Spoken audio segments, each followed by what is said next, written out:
are looking at Yankee Stadium in New York, and most of you will see the Yankees and the Royals on Old Timers Day at the stadium. Last night, the Yanks and KC split a twilight doubleheader, while some of you will be watching the Red Sox and the Twins as they get ready at the Metrodome in Minneapolis.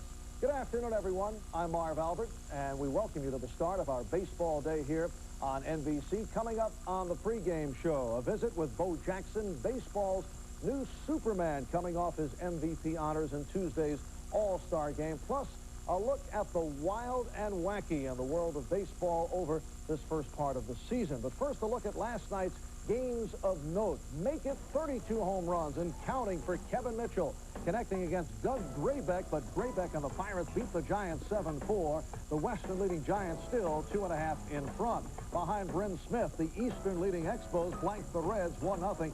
Smith now 9-3. Cincinnati has died. They've lost 5 straight, 21 of their last 30.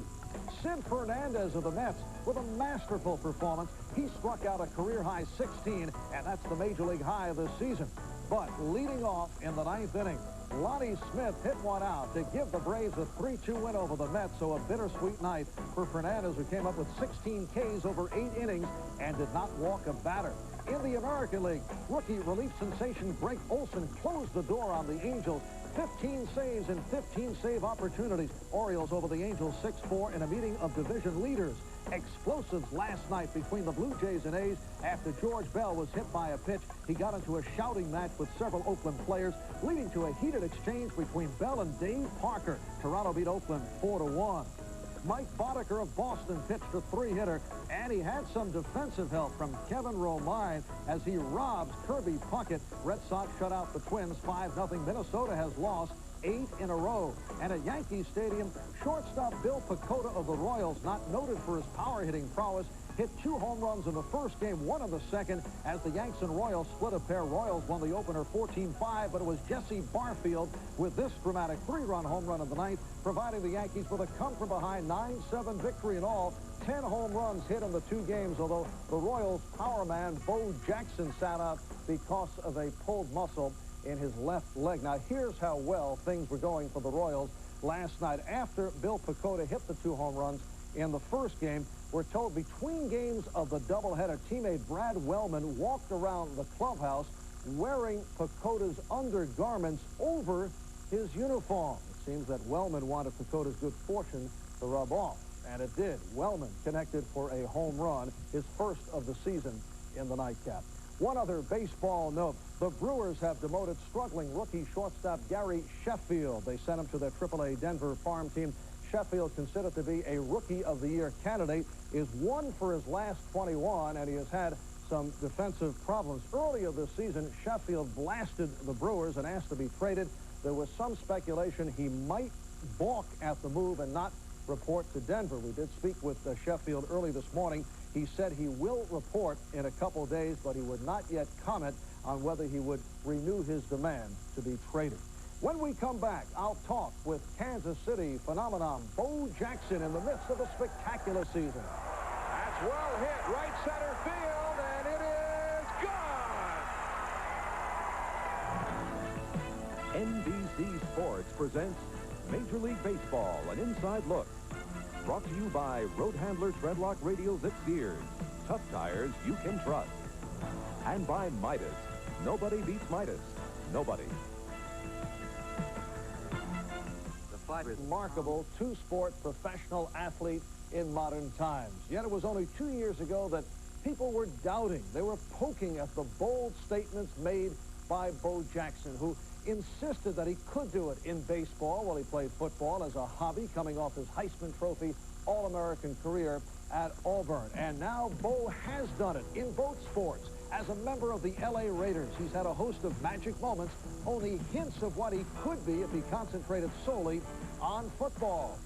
But with the Royals, he has exploded defensively and offensively with 21 home runs, 59 RBIs, 23 stolen bases. He's become baseball's biggest impact player, highlighted by Tuesday's mammoth All-Star Game home run and MVP selection. Hey. He's remarkable, and look at that one. Bo Jackson says hello. Or does it feel particularly good because there were doubters about your baseball ability 2-3 years ago? I didn't listen to what they had to say then, and I really don't listen to it now. If I sit up and listen to the people say, well, Bo is a great player, he's this and that, I feel if a person sit up and listen to all that, eventually he'll start believing it and it'll go to his head. And the way I choose to deal with that is to let it go in one ear and out the other.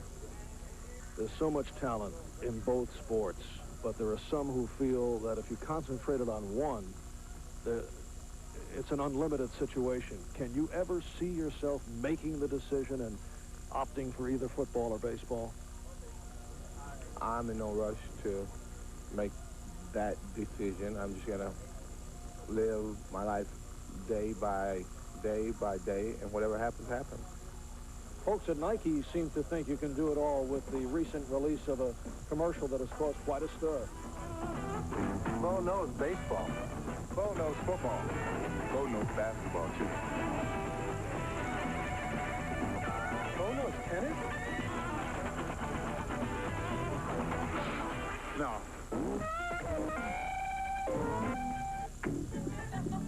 Bo, you don't know diddly.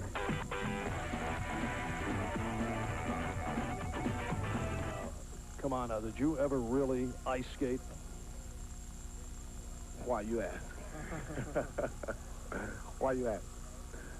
No, not really. That scene was shot and shot.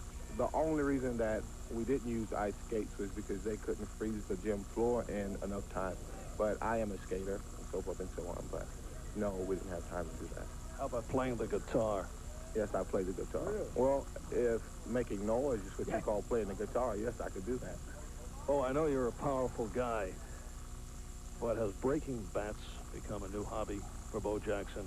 No, I guess a couple of times I've broken bats. I had what you could call a brain cramp. So it's like the factory shut down for a minute and break a bat to get it turned back on. A couple of years ago, I had the feeling you were a bit suspicious of the media, sometimes uncomfortable answering questions. Are you more comfortable with that now? I speak to the media the same today as I did a couple of years ago, because I'll say it today and I'll say it 20 years from now.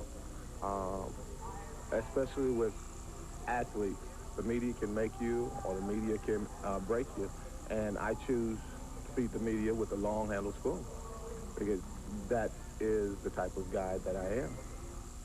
Feed the media with a long-handled spoon. The extraordinary Bo Jackson, who this past week certainly added to a growing legend.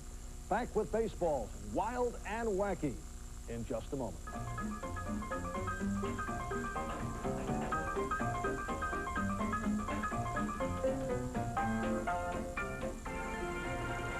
Everybody, this is Biff Barnes, the voice of the Toledo Mud Hens, leading off in the next inning for the Mud Hens. Former Major Leaguer Sixto Loscano, whose very name, Sixto Loscano, scores 800 points in a Scrabble game. There's a pitch down low for a ball. 1 ball, no strikes. The next batter, Guillermo Garcia, who hails from the island of the Dominican Republic. Interesting story for Garcia. In the offseason, he tried to stage a military coup of his government. There's a pitch high for a ball. 2 balls, no strikes to count. And hey, don't forget, coming up here Friday night at the ballpark, always a great promotional night for the Mud Hens, hard liquor and handgun night. You don't want to miss that. Biff Barnes saying so long, everybody. Yes, Roy sharing with us a portion of his stand-up act. Looking back at the first half of the season, very strong in the category of the wild and the wacky. What we call the Albert Achievement Awards is always compiled by our crack staff.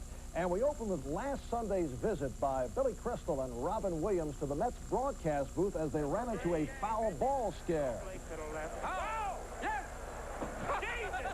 Oh, America! Oh, we're the country, America! Oh. Are you all right, Billy? Yeah, I'll be all right in a minute. Whoa, there it is. Hey, you get a good appreciation how fast the ball comes back. You still don't move to your right well. Another foul ball. Houston's Ken Caminiti with a nice try for North.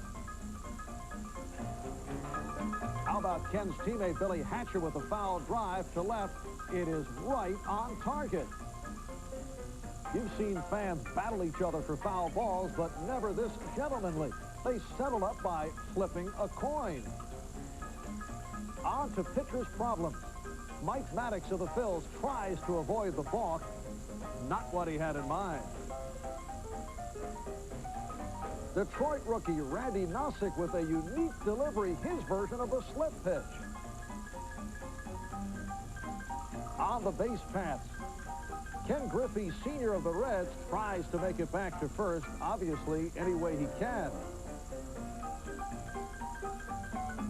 Alfredo Griffin of the Dodgers caught in a rundown and shows his dexterity. Off the pickoff attempt, Milwaukee first baseman Greg Brock with a fake return. Ozzie Guillen fell for it. He is out. Some more embarrassing moments. Chris Sable of the Reds, who flied out, although his fly was down. Off the pop-up, the Texas Rangers infield had themselves an adventure. Phillies pitching coach Darrell Knowles with a graceful visit to the mound. Here's a fly ball to right. Claudell Washington with the catch. Perfect throw to the plate. One problem, the catch was the third out. The incredible the past month was highlighted by this base hit to right. Paul O'Neill of the Reds is so thoroughly frustrated, he kicks the ball back to the infield for what turns out to be the perfect cutoff, holding the runner at third. And we close with this base hit by Mitch Webster of the Cubs, down the line and right to the Giant bullpen door, and forget about it. So there you have it, the wild and the wacky from the world of baseball over the past month. And that about wraps it for the pregame. Coming up, most of you will see the Royals and the Yankees from the stadium. Vince Scully and Tom Seaver at the microphone. Some of you will see the Red Sox and the Twins from the Metrodome in Minneapolis with Bob Costas and Tony Kubek. I'm Marv Albert in New York. Thanks for tuning in. Now, let's go to the ballpark.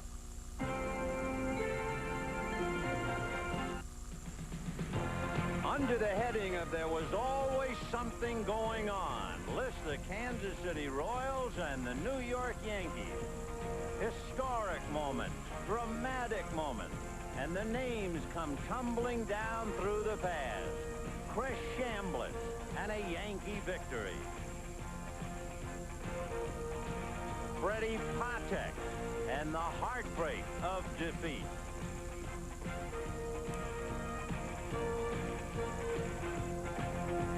The glamour and the charisma that belong to the one and only Reggie Jackson.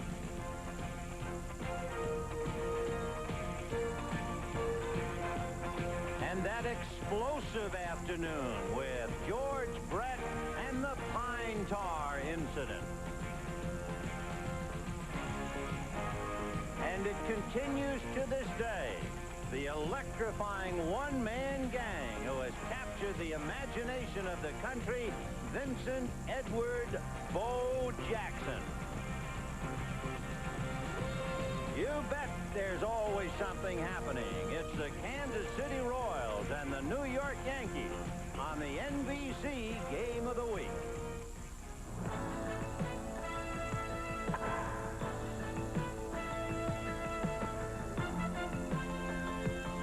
The National Broadcasting Company, now in its 7th decade of bringing you baseball's memories.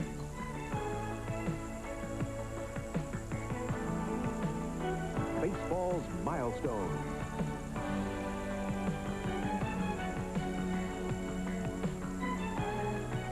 Baseball's magical moments.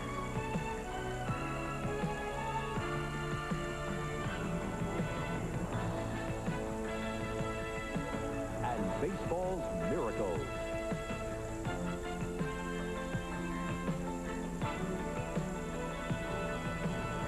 NBC Sports proudly presents the Major League Baseball Game of the Week.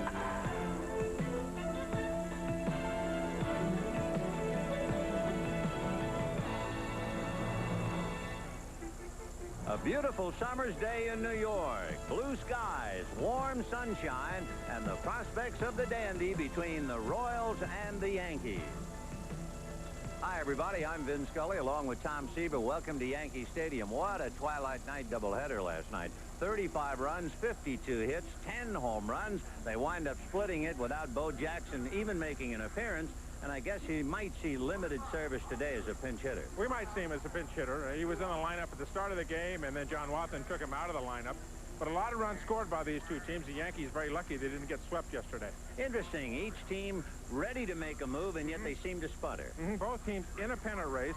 Both teams look like they're going to make a charge, and then they fall back. The Yankees especially right around that 500 mark all year long. Well, the tip-off, they've played 10 games. They've split all 10, splitting the games in Kansas City and here in New York. We'll get to the starting lineups right after this.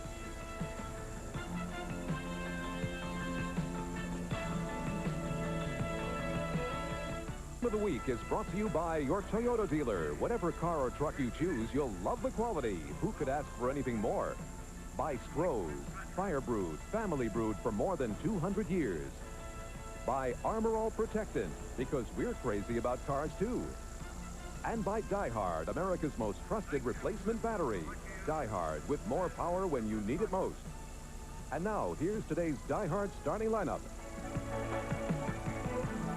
For the visiting Kansas City Royals, they're 11 games above 500 and 4 games back. Willie Wilson in center field, Kevin Seitzer at third base, and George Brett at first. Danny Tartabull in right field. Jim Eisenreich will be in left. Pat Tabler is the designated hitter. Bob Boone will be behind the plate. Frank White at second base. Bill Pecota will be the shortstop, and the pitcher Luis Aquino. Trying to stop the Royals will be the left-hander Chuck Carey. Carey, non-roster player. He will be, well, he is 29 years old out of Whittier. He was originally signed by the Detroit Tigers. He's been on the 21-day disabled list at the end of June with a sprained back, and this will be his second start. He pitched pretty well against Baltimore, then had to come out, and he's been hurting. And he is one of 13 different starters the Yankees have used, and that's an insight into the ball club right there. That's exactly right, Vinny. One of the problems the Yankees have had is establishing a starting staff this year. Dallas Green, the manager of the Yankees, when he came out of spring training, his starting staff was Tommy John, John Candelaria, Andy Hawkins, Dave LaPointe, and Al Leiter. Leiter's gone to Toronto. LaPointe's on the DL. He may be back next week. Hawkins pitched very well Thursday against these Kansas City Royals. Candy may come off the DL soon. Tommy John, of course, has been released. Now the starting staff that Dallas Green has now is Hawkins, Carey, Ireland, Parker, Cadaret. I mean, it's a cast of thousands, many of them filling in. And what Dallas would like to have one of his starters do, or two of his starters do, is assert themselves and become a mainstay along with Andy Hawkins and solidify this pitching staff. And Ireland has just been sent out, and Bobby Davidson has been brought up, so they're still in a state of flux. They are playing around back and down between Columbus. There's the defense for the Yankees today. Louis Polonio, who came over from the A's, and the Ricky Henderson deal. Roberto Kelly is a superb player defensively, and a real find for the Yankees this year. Barfield in right, Pags at third. Espinosa, another find for the Yanks. Tommy Brookins filling in for the injured Steve Sachs. Mattingly, of course, at first, and Don Slot's the catcher. Willie Wilson, first ball hitting a long fly ball to center. It's over Kelly's head to the track, and he is on his way for at least 3. And the relay finally brought back towards the infield and cut off by Mattingly. Willie Wilson, a towering triple over the head of Roberto Kelly, and Wilson on the first pitch extends his hitting streak. He is hit in 7 straight. Kelly had a little trouble with the wind that comes over the top of the left field stands. Got turned on the wrong side of that ball. Wilson, who has just been hitting a little over 180 from the right-hand side, jumped in that first pitch high fastball and hits his second triple of the year. So here's Kevin Seitzer. Mike Pagliarulo near the bag at third as Wilson comes down the line. We're just starting. 1 ball and no strikes the count to Kevin Seitzer.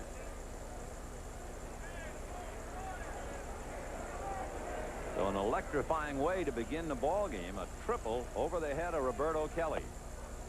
Ball 2, 2-0. The plate umpire, Ted Hendry, with Tim Welke, Jim Evans, and Dan Morrison working the lines. Dallas Green's got to be thinking, oh no, not again. They lost the first game yesterday of doubleheader 14-5. In looking at that Yankee pitching staff just from yesterday in the doubleheader, the bullpen went 9 2/3 innings and gave up 9 runs and 17 hits. And the starters went a little more than 8 innings and gave up 11 runs. So they are really rocking. They need innings from the starting pitchers. One of the things that Dallas Green tried to do earlier this season, through the first part of the season, is establish with this pitching staff that he would expected them to go 6, go 7 innings. He needed some length out of his starters. And his pitching staff, his starting staff for him and Billy Connors, the pitching coach, has really changed around. 2-2. Ball 3. Well, to show you a difference between the two teams, if you take Gubazov, Saberhagen, and Lebrand, they have pitched 420 some odd innings, while the Yankees, if you had to add Tommy John to Hawkins and LaPointe, you have only 285. So the difference between these two teams is from here to Kansas City at least. So Seitzer draws the walk. That puts runners at first and third. Nobody out. George Brett the batter. And for Chuck Carey and for Dallas Green, a very, very shaky beginning. Number 5. If Jesse Barfield doesn't hit a 9th inning, 1-out, 3-run home run last night, Kansas City sweeps here. The Yankees are really hurting, and Kansas City is on the move. So Jesse really saved the Yankees bacon with that home run last night against Steve Farr. Orioles won last night. The Yanks are 5 back. They would have dropped to 6 back. And that's a big breaking ball that gets away from Slaught. Wilson will score. Down to second goes Seitzer on what we would certainly assume to be a wild pitch. Don Slaught barely got the leather on that thing. It was over the head of George Brett. Well, what can go wrong seems to go wrong for young Chuck Carey, and Dallas Green does not like the way this is starting off. He needs innings pitched from his starters. Doubleheader yesterday. A lot of innings worked by the middle relief. A lot of runs given up here at Yankee Stadium. And you have to get innings pitched out of your starting staff. If you don't, especially if you don't, as you get to the month of August, the end of July and the month of August, if you have to overuse your middle relief pitchers, you will die in a pennant race. To further illustrate the point, there have been 17 times this year where the Yankees have lost by 5 runs or more. Blowouts. 17 times. So their pitching staff really has been built on sand. 2 balls and no strikes to George Brett. So Chuck Carey, a triple, a walk, and a wild pitch. And the chairs aren't warm yet.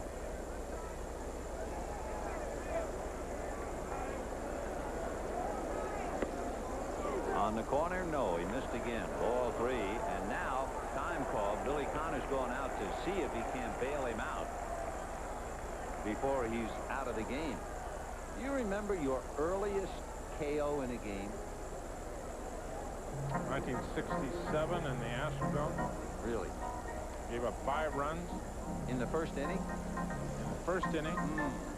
Bases loaded, and I think Tommy Davis, the ex-Dodger, lost the ball in the ceiling in the Astrodome, and the ball fell someplace. Everybody scored, and I came in, and Wes Western told me that I'd had a nice day, and I was excused for the remainder. We'll get somebody else for the next 8 innings. Killer, though. Well, when you're a kid, you know, those things are going to happen, and you just have to kind of roll with a punch. George Brett, the great George Brett. He had 6 hits in last night's doubleheader. He hit in 6 straight, and in 10 of his last 11. And he walked. So Carey's not going to be very long for this game, which could be a disaster for an already leaky Yankee pitching staff if they have to go to the bullpen this early. Number 4. And Danny Tartabull, the batter. Danny Tartabull, 4 for 10 with 3 RBIs last night. And and 5 of his last 10 hits have been for extra bases, including 3 home runs. So they have to watch him very carefully. 2 on, nobody out, 1 in. The Royals leading 1-0. For Carey, now he's reached the stage where he's just got to say to himself, look, I'm pitching all these hitters like they're Babe Ruth. I just have to throw strikes and challenge him and hope that he hits the ball to somebody. Got to think that try and get out of this inning with 1 run. It's really the mental process that you have to do, the mental discipline you have to have as a pitcher. Very evident when you go into a very rocky start. Okay, you've got first and second. You're going to run in, nobody out. You have a chance to get the ball on the ground. A good defensive club behind you. Get a double play. You still have a chance to get out of the inning with 1 run. If he allows a runner to get to third here, let's say a wild pitch, another wild pitch, or a stolen base, or what have you, get another run to third with less than 2 outs. Even throw that run out. Forget that run. Okay, you're going to give up 2 runs. Let's keep the bleeding to a minimum here in the first inning. 1-1 to Danny Tartable. Good fastball. He went after him there at the knees. 1-2 the count. You know a big difference in watching National League games and American League games? The National League umpires rarely use their left hand or arm at all. It's all a strike, or otherwise it is a ball. But I notice American League umpires use their left hand to indicate a ball. And I noticed that the other night in the All-Star game when Jim Evans, that left hand is coming up as much as the right. The decided difference. Behind the plate, Ted Hendry. 1-2 the count to Danny Tartable.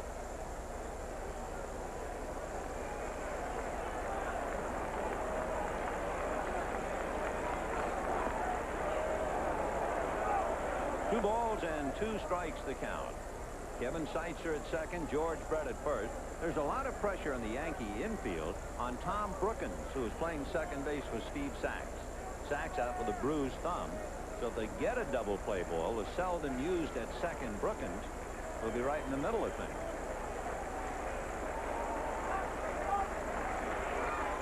Line drive down the left field line, foul, and he ripped it. It was almost a ticket back to Columbus if that ball had been fair. You know, talking about Tommy Brookins at second base, a real pro's pro. Veteran, been used all over the infield many years with the Detroit Tigers. They were very upset when he got traded, especially Jack Morris. And Brookins is a fellow that can be used all over that infield, and you really don't feel you lose very much. He is a real hard-nosed ball player, and the kind of guy you need on a ball club to be able to fill different positions. Fastball is lifted to left field. Luis Polonia fighting the glare, sunglasses down, sights are tagged, as does Brett. They are both going to move up, and he's out at third.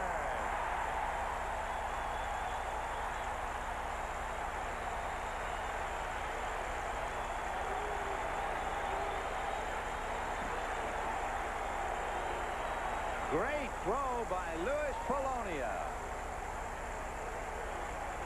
Sometimes when you're having trouble with a pitcher, make him put it in play, and you'll get a little help from your friends. A great throw by Polonia.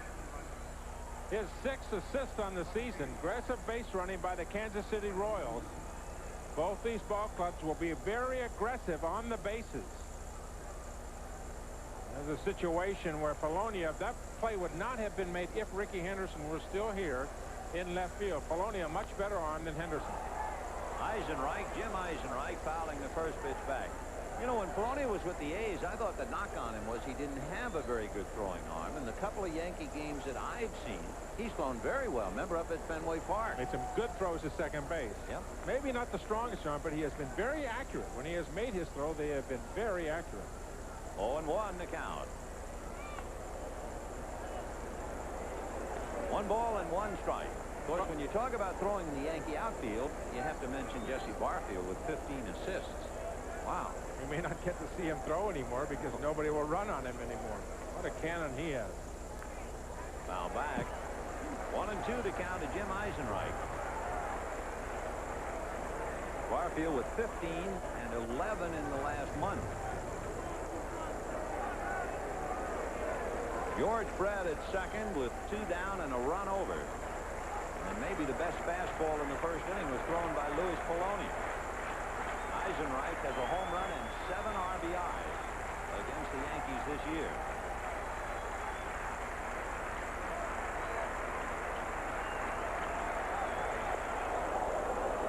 Boy, he almost threw that one away. Really some control problems. You look at his numbers as far as innings pitched. As they take a look at that last fastball up and in. 25 innings pitched, only 8 base on balls so far this season. Here were the Yankees. 2-2. Now back. Came right back in there with the fastball. It's a great day here at Yankee Stadium. Chuck Carey walks out to start the game, and he's following people like Tom Seaver, Whitey Ford. Some of the great ones have been on that mound today. Equitable Old Timers Day. And it was great to see them come back. 2-2. High pop fly, back a third, shallow left. Polonia coming on. And Carey is out of what could have been a disastrous inning. 1 run, 1 hit, and it was Polonia who saved the day for Chuck Carey. Lineup, Luis Polonia, followed by Tom Brookins and Don Mattingly, Mel Hall, the DH, Jesse Barfield, Mike Pagliarulo, and Don Sloth, Alvaro Espinosa, and Roberto Kelly. And on the mound to try and stop him, a right-hander out of Santurce in Puerto Rico, Luis Aquino, who was obtained from the Toronto Blue Jays in a deal for Juan Benitez. So Aquino pitching to Polonia, who has a 4-game hitting streak. 2 balls and no strikes to Polonia. He's hit in 4 straight, and in his last 2.5 weeks hit about 325. So he's been a hot hitter. 2-1. Since he's come over to the Yanks, Dallas Green and the entire organization have put him in there to see if he can play every day. Of course, a big part of that Ricky Henderson trade, the Yankees picked up 2 pitchers and Luis Polonia.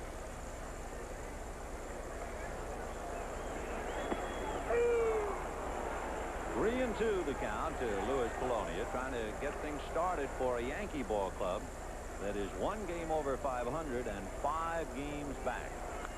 Out of the way. These 2 teams have split the previous 10 meetings,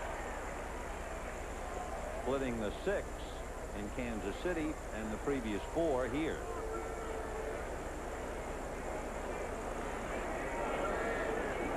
Three and 2. Ground ball into right field. So Polonia, single to right. He is hit in 5 straight. Each leadoff man extending his own personal streak. And the batter, Tom Brookins. Tom Brookins. George Brett at first base. Second base. Known for many years as the Golden Glover of Kansas City Royals at third base, and has moved to first. Back after spending some time on the DL with a knee injury. Still has a brace on that knee. This limits his mobility. Strike to Tommy Brookins. Brookins for the last couple of weeks hitting almost 370. And he is playing for Steve Sachs. Sachs, of course, had really made the Yankees go, hitting 325 with 36 runs batted in, but he can't grip the bat. 0-2 the count to Tom Brookins. Pat Corrales and Lee Ely are the coaches. That's Lee Ely at third, Pat over at first. No balls, 2 strikes. Brookins struggling against right-handers. So they give up a great deal when they have to play him against right-handers. He's hitting barely 100. Fouled away. Still 0-2. One thing these 2 teams certainly have in common, both the Royals and the Yankees, each team has stolen more bases than home runs allowed.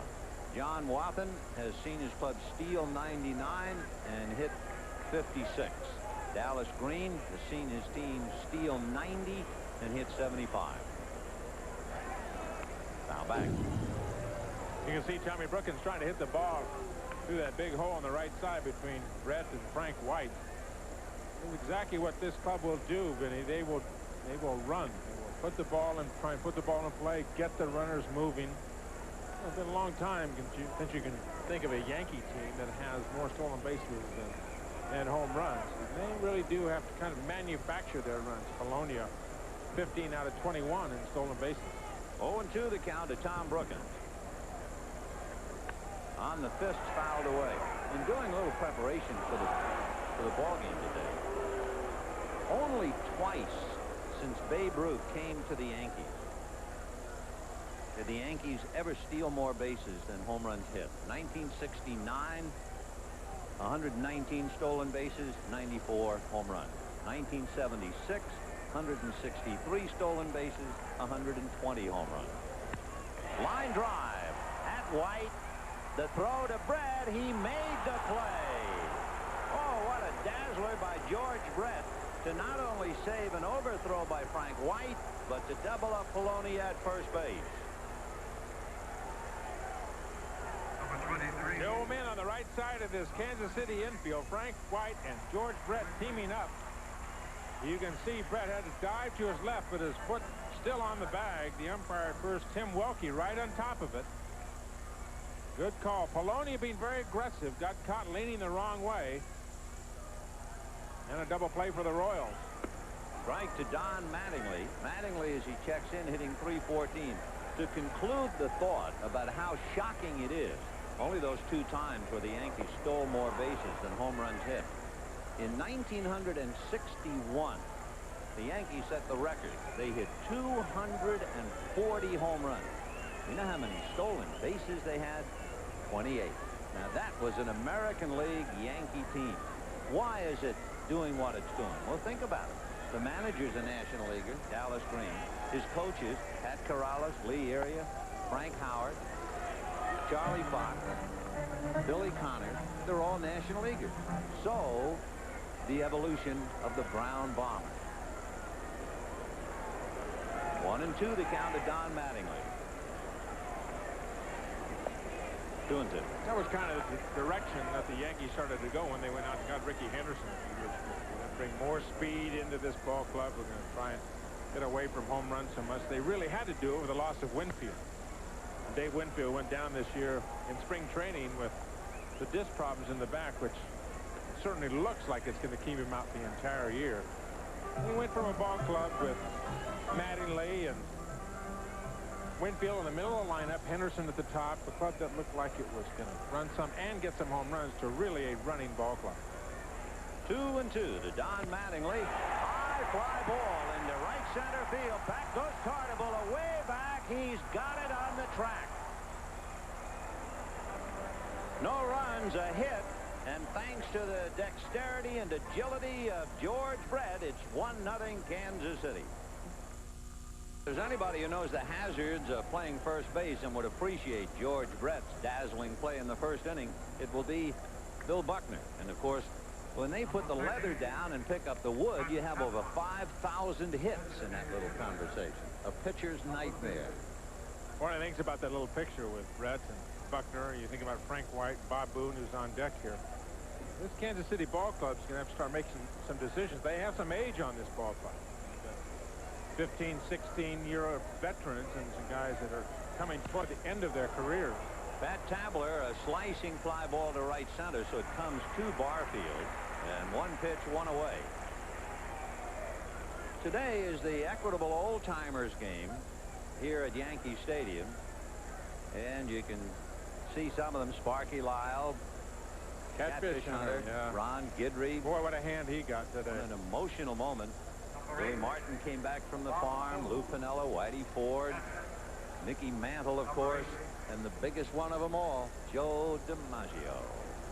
Joe Pepitone played 3 innings, tongue-in-cheek baseball. Pepitone hit a home run in the bottom of the 3rd inning, tied up the game 3-3, and they shook hands and called it a day. Great moment. And guess who was there? Tom Seaver. Didn't give up any hits either. You were dazzling. Because I didn't go out there and pitch. Best BP I ever saw. I threw batting practice, though. That was fun. I finally figured out how to get some of these guys out. Tell them what's coming, and they can't hit it. Bob Boone. And the count, 3 balls and no strikes. But you know, your competitive fire still burned fiercely. Tommy Hutton, a wonderful human being, yes, he is, who had his share of hits against you, and That's you right. knocked him down in BP. I most certainly did, and I'm quite proud of it, too. There's ball 4 to Bob Boone with 1 out in the 2nd inning. You know, one thing, we were talking about the old-timers game and the baseball alumni bat, and it should be pointed out the proceeds of the game that was played here between Kansas City and the Yankees donated to bat. And Joe Garagiola received a check from George Steinbrenner for $150,000. Now, Steinbrenner gets a lot of heat from a lot of people, and I'm sure a great deal of it is justified.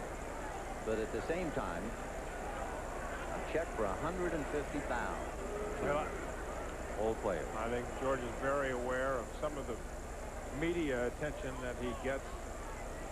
And one of the things that has happened recently in the last couple of weeks, a couple of local papers, Billy Connors is out of the Yankee dugout again. That couple of the local papers got all over George because he cut back on expenses. He told Sid Griff, the general manager here, he couldn't go on the road. He wanted to keep the scouts at home. And, you know, the back page of the tabloids here started calling penny pinching George. And George knows how to play the back page of those newspapers. And if you say something, get something negative about him, sooner or later he will get something positive on there about himself and the New York Yankees. Well, I'm sure there are a lot of former players who will truly appreciate the monies that will be channeled their way. Frank White with Bob Boone at first, 1 out and a 2-0 pitch. And Chuck Carey is really battling his control. If you joined us a little late, Wilson tripled.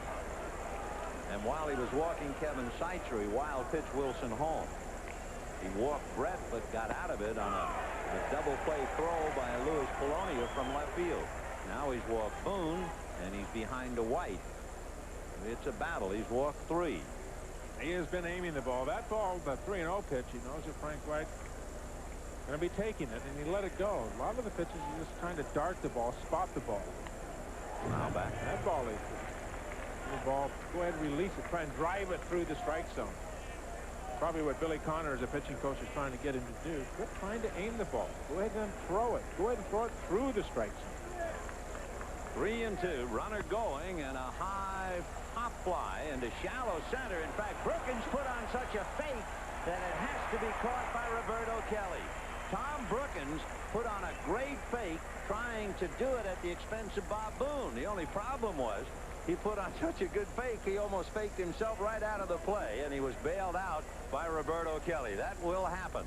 Number 32, Roberto and Brookins talking about it. That's to pull the wool over a veteran like Bob Boone. And certainly Booney does not run well.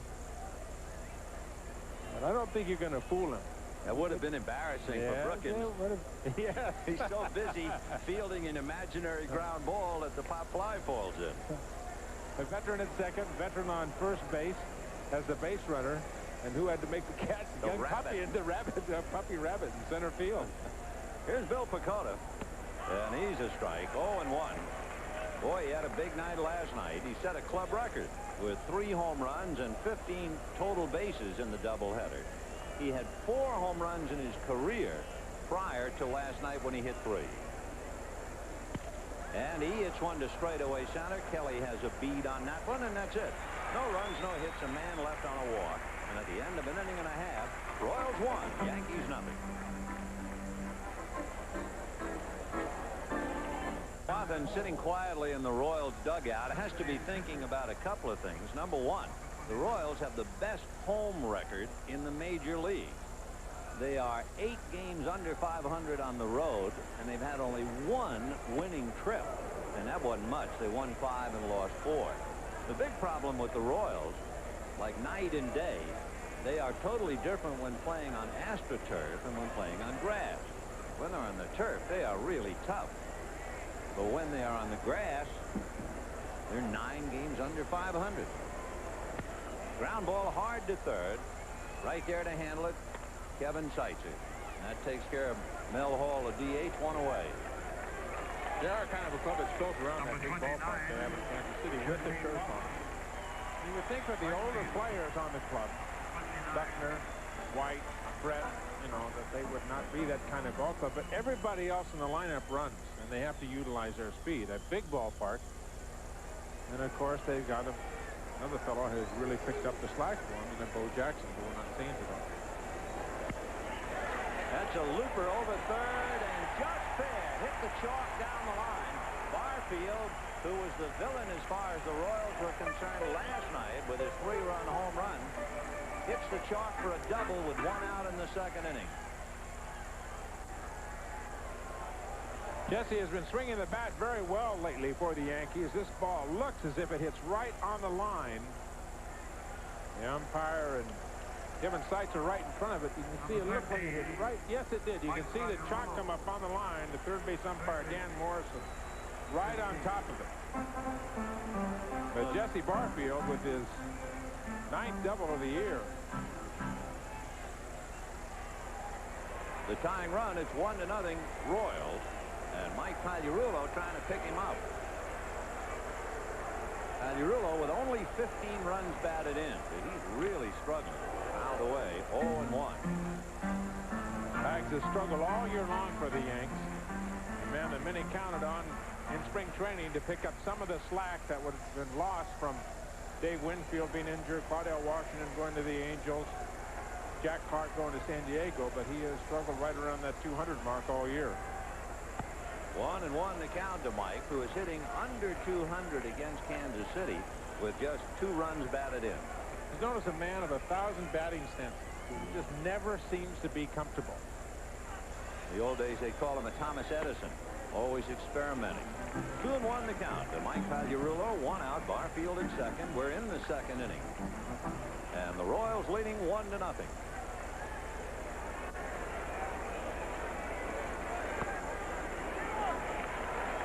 3-1 to count. On deck, Don Slaught. Slaught has been a big hitter against Kansas City, hitting .313 against them with a home run and 3 RBIs. And they're not looking forward to seeing him. And they walk Pagliarulo. So Luis Aquino gives up his first walk. 2 on, 1 out, and Don Slaught coming up. You think that was a little Bob Boone message to the pitcher? Let's just go ahead and go after the right-hander. We got first base open. That guy behind the plate really runs the pitching staff. That's the situation, just really playing the odds against the odds. Pags hitting 200, Slaught 285. You say numerically, maybe not so, but set up the double play and have the right-hander go after the right-handed hitter. White to the bag to hold Barfield on, and Aquino off the rubber. So Frank going to the sack as if he was a first baseman for the moment. Trying to take a step away from Barfield, who is not a particularly good base stealer. He's a break-even runner, 4 for 8.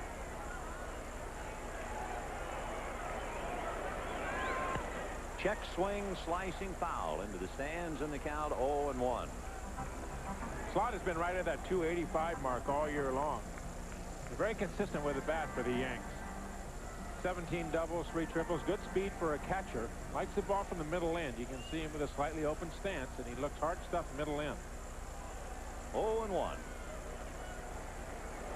Fastball hit down to Frank White. He shovels over to Pecota, back to Brett, not in time. Ball not hit very hard, so the Force play 4-6. Barfield moves to third. The Yankees have the tying run 90 feet away. And Alvaro Espinosa coming up. A slight hesitation in the transfer between White and Pecota there cost the double play. You know, you look at double plays, the Royals have turned 66 on the infield. The Yankees, 83 double plays on the infield. Alvaro Espinosa trying to get the tying run home, hitting .267.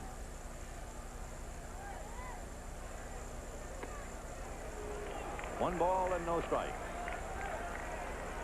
Espinosa, as you see, 19 RBIs, and 4 of them against Kansas City. He's hitting over .300 against the Royals. Ground ball in the hole. The quick play at second base for the Force, and the inning is over. No runs, 1 hit, 2 left, and at the end of 2, 1-0 Royals. We'll be back after these messages from your local station. Is brought to you by Mitsubishi, bringing you the Eclipse Sports Coupe. See it at your Mitsubishi Motors dealer. And by Molson, imported from Canada. It's a breeze going down.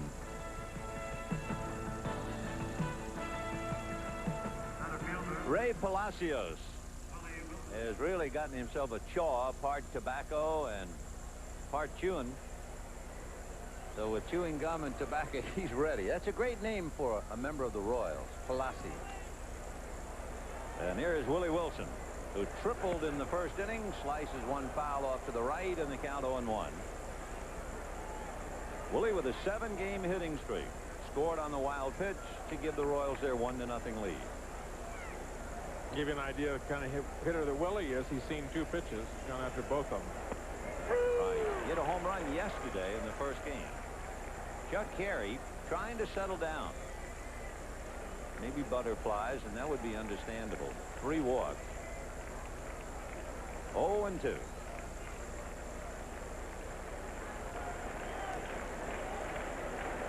Fastball hit in the air to shallow left. Polonia got no jump at all, but he's able to come in. In fact, Espinosa tried to help him. He threw his hand in the air, and Polonia was starting back. And he got a little assist from his shortstop, and that helped him. Big high sky here at Yankee Stadium today. Wilson had a big swing, and it looked like he hit the ball initially better than he really did, but he hit it out toward the end of the bat, hit it on the end of the bat.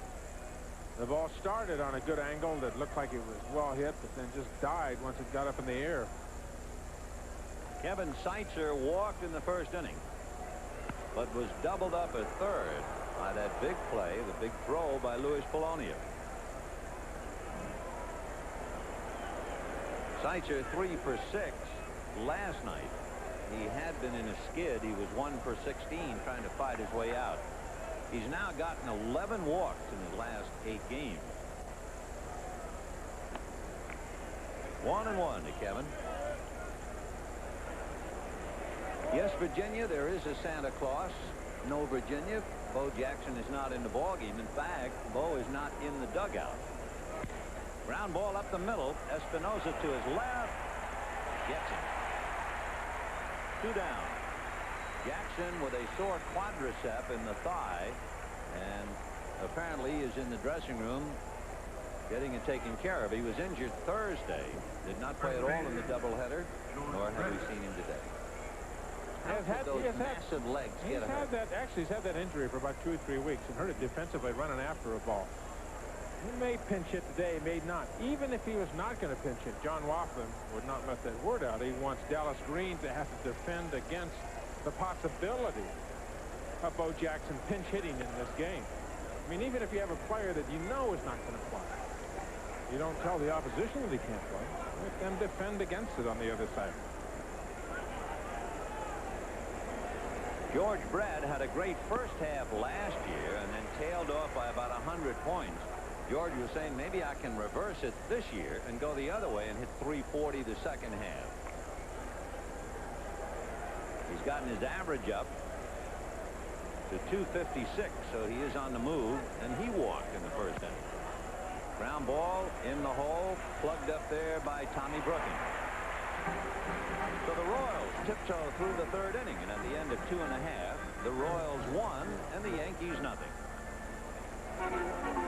You can see George Brett at first base wearing the brace on his knee. Brett missing just over a month of action. He hurt his knee on the AstroTurf in Kansas City. Really blasted just having the turf. Not one of his favorite fans, but he got out of the box well. If there's anything that might bother him, it's his mobility defensively. The bunt will be caught by Bob Boone. So Roberto Kelly trying to bunt his way aboard. 1 down here in the third. And Luis Polonia will be coming up. Course for Kansas City trying desperately to make a move and catch the Angels and/or Oakland. And they've been without the services of Brett for 35 games. In fact, when you look at Kansas City, it's a shock to realize that they haven't been able to get Brett, Tartabull, and Jackson in the starting lineup except for 29 games. And when they're in there, They've won 20 of those 29.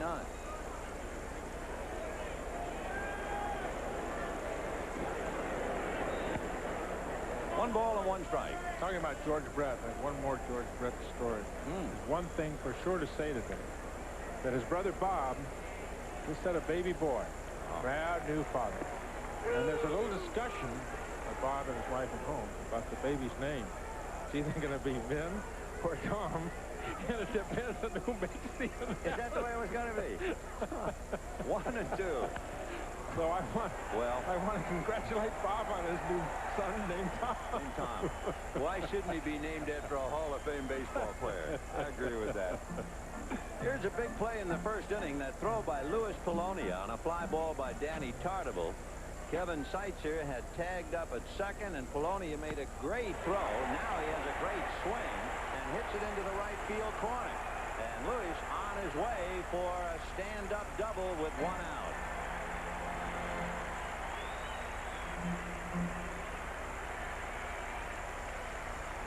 So a 1-out double to right by Polonia. And the batter is Tom Brookins. And this was that play where they erased Kevin Seitzer. So the Yankees, for the second consecutive inning, get the tying run in scoring position. Barfield doubled in the second. Now Polonia in the third. And here's Tom Brookins. Brookins hit into a double play in the first inning when he hit a line drive at Frank White. And Polonia doubled off first. Tom 0 for 1.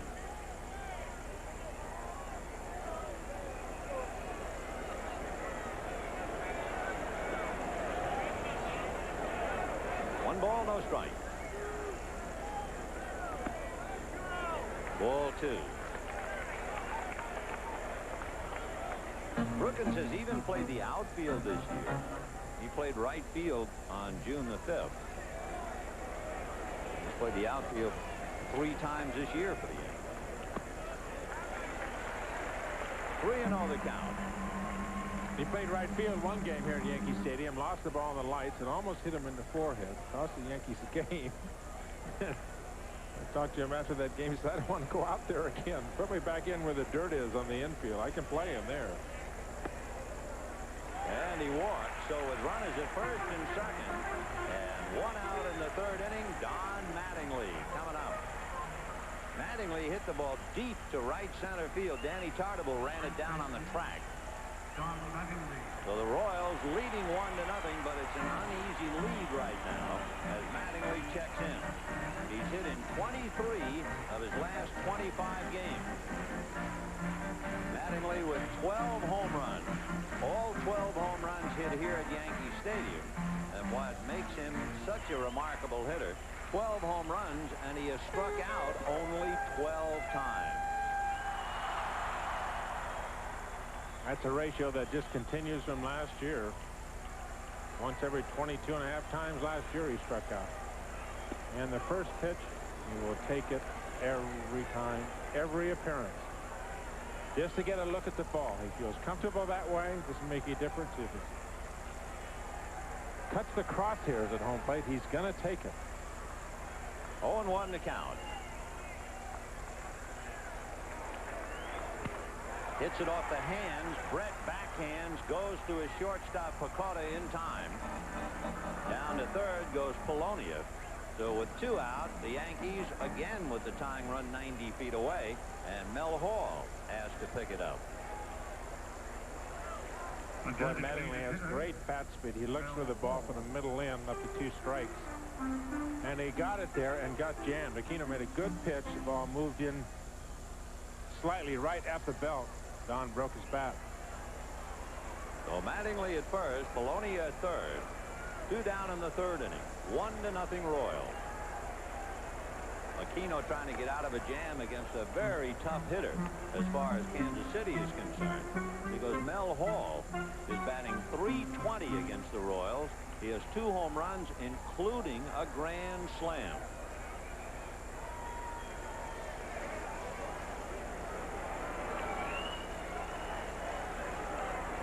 And a check swing, sliced, looping fly ball for the base hit. The run is in, and Mattingly will go to third. And Hall holding with the game-tying RBI.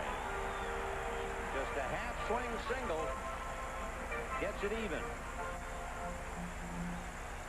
You know, Dave Winfield in spring training went down with a bad back, fifth thrift, and the Yankee organization had to do something to try and increase the run production on this Yankee staff. They went out and they got Steve Balboni from the right side. They went out and got Mel Hall from the left side. Mel, who has had 70-plus RBIs each of the last 3 years. Something just had to be done to fill the huge void that the Yankees lost when Winfield went down. On top of Winfield, you know, they lost Cardell Washington and Jack Clark. A lot of run production that had to be made up somewhere. Here's Barfield, who doubled in the second inning. A 1-1 tie here in the third. Good fastball on the outside corner. So, Jesse, a big 3-run home run in the bottom of the 9th inning last night to gain a split for the Yankees against the Royals.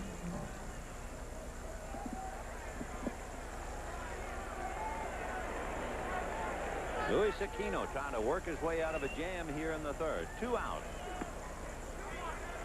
2 balls and 1 strike to count. In the inning, Roberto Kelly tried to bunt his way aboard and popped it up. Polonia doubled, Brookins walked, Mattingly a force play, and Hall a check swing single. Double foul that time. That thing fouled back, and then the backlash. That just about wiped out the entire group at home plate. What's this? We got a little pinball wizard going here. Inside, a foul, off a Boone, off the umpire, off a Boone again. Bingo, bingo, and the tilt sign goes up. 2 balls, 2 strikes. I get a Boone today. He had to catch a doubleheader. He got the first old-timers day. And Barfield strikes out to end the inning. So Aquino settles for giving up 1 run, and a check swing did it. And at the end of 3, a 1-1 tie. Sachs with a bruised thumb, resting today. He's only missed 1 game all year for the Yankees. That's his 32nd trip to the clubhouse. You're keeping tabs on him. Yeah. Mr. Motion. Here's Danny Tartable, Jim Eisenreich, and Pat Tabler. 0-1 the count. Tartable hit the fly ball in the first inning, caught by Polonia, who turned it into a double play.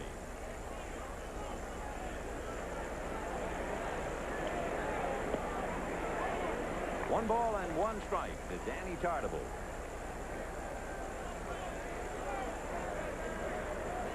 One run, 1 hit for the Royals. That was Wilson's triple. 1 run, 4 hits for the Yankees. Good off-speed pitch. I think he turned that thing over a little bit, too. Change up, run away from him. Buck on Tartable, hard in off the plate and soft away. Danny, a very streaky hitter, and when he gets in a slump, he will start pulling that left side off and trying to hit home run on every pitch. A great big swing he has. Very strong. 10 home runs, 35 RBIs on the year.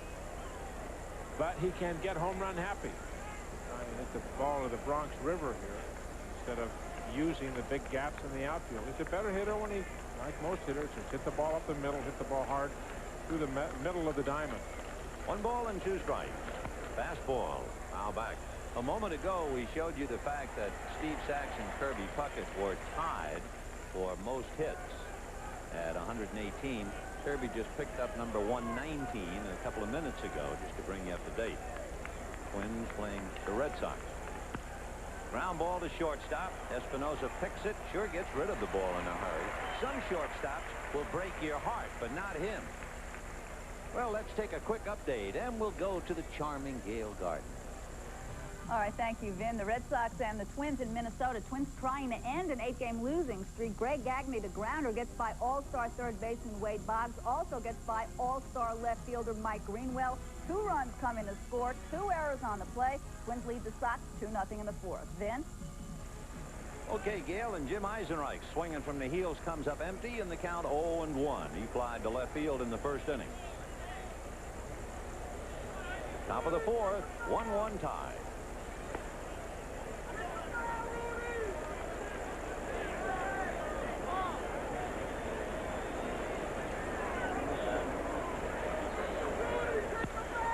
Good sinking fastball. Eisenreich got a little bit of it as it went by, and the count 1-2. We're talking about getting a little bit of it. I will live for however long and will never forget Bo Jackson being interviewed after that monstrous home run. Remember? And he said, talking about the sinker, and I got a piece of it, he said. And I just, wow. Just a piece, just a small piece of it. 1 ball, 2 strikes. 2-2. Carey seems to be settling down a little bit here. 24 pitches in the first inning. Cut that almost in half. 13 in the second, 9 in the third. And 1 out here in the fourth. 2-2. Ball 3. Dallas Green breathing a lot easier. I'd like to get young Carey to get his ball club to the 6th or 7th inning to help his bullpen. Yankees and the Royals here again tomorrow afternoon. And then the Yanks go on a long road trip. They go to Chicago, Texas, and Cleveland on the road for about 10 days.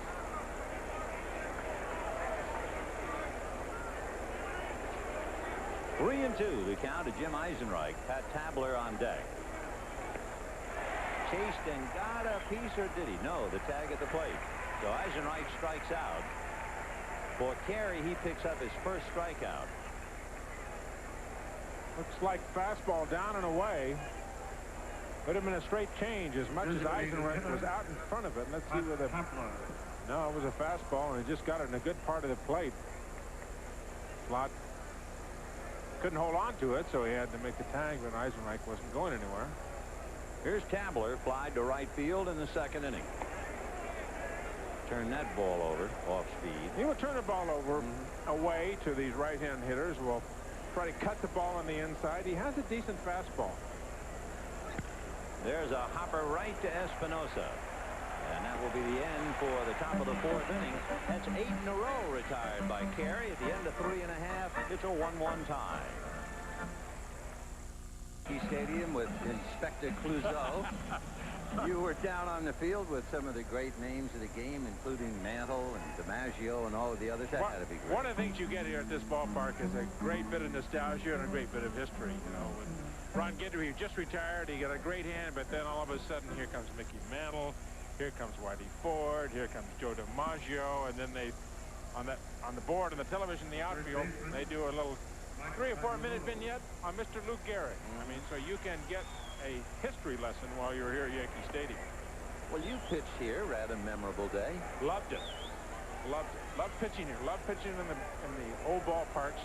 And I was very fortunate enough to win my 300th game right here in this ballpark. Precisely why I brought it up. Yes, and I was not going to let that pass. That's like a good fastball hitter. You serve it up to me, I'm going to take my cut. Mike Pagliarulo, Don Slaught, and Alvaro Espinosa in that order. We're in the bottom of the 4th in a 1-1 tie. Pagliarulo walked in the second inning. Louis Aquino and Chuck Carey in a 1-1 tie, bottom of the 4th. On the corner, 3-1.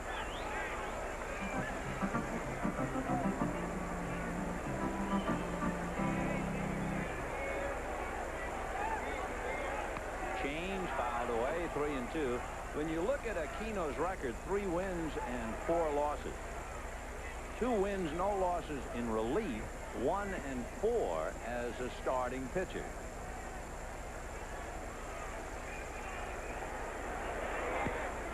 Fouled away off to the left, out of play. This is a staff inning where Gubicza, Saberhagen, Liebrandt, and before Floyd Bannister got hurt, they really carried most of the load. Gubicza, Saberhagen, and Liebrandt scored 53% of the innings pitched by the Royals. The comebacker by Pags. And the Yankees have used 13 starters. This telecast, presented by authority of Major League Baseball, may not be reproduced or retransmitted in any form without the express written consent of Major League Baseball. And the batter is Don Slaught, who hit into a force play in the second inning. I would think, now that the Red Sox are on the road, if you went by Boston's Fenway Park today on a quiet afternoon and you went in there, you could still hear the collisions at home plate involving Don Slaught and Mike Greenwell and Rick Cerone. They were something. I mean, that's like everything worse. You know, I knew you were going to say that. You know, remember that picture looking at Don Slott? If it were Bo Jackson coming. Oh. You mentioned that, you know, Bo Jackson, the great baseball player, and of course, he is so physical as a great football player, and I think somewhere during the day we can show you just a glimpse of Bo Jackson in the other sport. Here's ball 4 to Don Slott, and it'll bring up Alvaro Espinosa. Yes, one day, Bo Jackson hit Rick Dempsey last year, 2 years ago. And it took Rick quite a while to get all of his syllables together again. Here's the first touchdown for Bo. Started right, turned, and went left. And look at this. Watch the finish now. Coming into the catcher at home plate. No, thank you. Thanks, but no thanks. He had 7 touchdowns in his young career and 70 home runs. And his number is worn, number 34, by quite a few people. That's not his baseball uniform number. You know, you talk to the Kansas City coaches about Bo Jackson, and you just throw the book away as far as instruction. He just does things instinctively. You don't really tell him how to hit a certain way or throw a certain way. He just has so much natural ability. Espinosa get into a force play in the second inning. Alvaro 0 for 1. Gee, he's done a great job. Remember, all the shortstops coming and going while Willie Randolph stayed at second base. And now this young man from Valencia, Venezuela, with Slott going, fouls it away. Hit and run play, and the count 1 ball and 1 strike. Something they have done with Alvaro a lot this year. Once he has proven that he can put the ball in play, start the runner, get the hit and run going, you see Leo going through the signs again. But Espinosa, the 2 gems, the 2 real finds for the Yankees this season, the number 8 and 9 spot, Espinosa and Roberto Kelly on deck. They have just done a terrific job all year for the Yanks. Fisted back to the box. Aquino quickly to Pecota, back to Brad in time for the double play. So a jammer, 1-6-3 DP. It's still 1-1. We'll be right back after these messages from your local station. To you by the heartbeat of America, today's Chevrolet. And by Crest, the dentist's choice for fighting cavities. Crest with Florastat. We're going to the 5th inning in a 1-1 tie on Old Timers Day here at Yankee Stadium. Leading off for Kansas City will be Bob Boone. He'll be followed by Frank White and then Bill Pecota. And for Bob Boone, he is certainly can be listed as somewhat of an old-timer, certainly in professional baseball. Here are the active players who are over 40. Ryan, Boone, Huff, Fisk, Russell, and Royce. And you realize 2 catchers and 4 pitchers. So when they talk about battery, the place where they get it recharged has to be on the mound and behind the plate. They're the only 40s and up. Right, 1-1. And of course, when you looked at some of the so-called old-timers playing before today's game, Boone's probably older than a couple of them. 2-1. Older than Johnny Bench, going in the Hall of Fame. Look at Boone's open stance here. He has changed around and got that right foot way back in the corner of the batter's box. Little pop fly, that's right to Tom Brookins, so he's jammed 1 away. And let's take another visit, and we'll get an update from Gail Gardner. All right, Vin, at the Metrodome, the Red Sox came back to tie things up against the Twins with Danny Heap aboard, Roy Smith delivering to Dwight Evans. Watch the catch in the stands, the 2-run homer. Red Sox Twins tied at 2 in the 4th. Let's go back to Vin and Tom. All right, Gail, 1 out in the 5th inning, which means Carey has now retired 9 in a row. And here is Frank White, ball 1. White flied to center in the 2nd inning.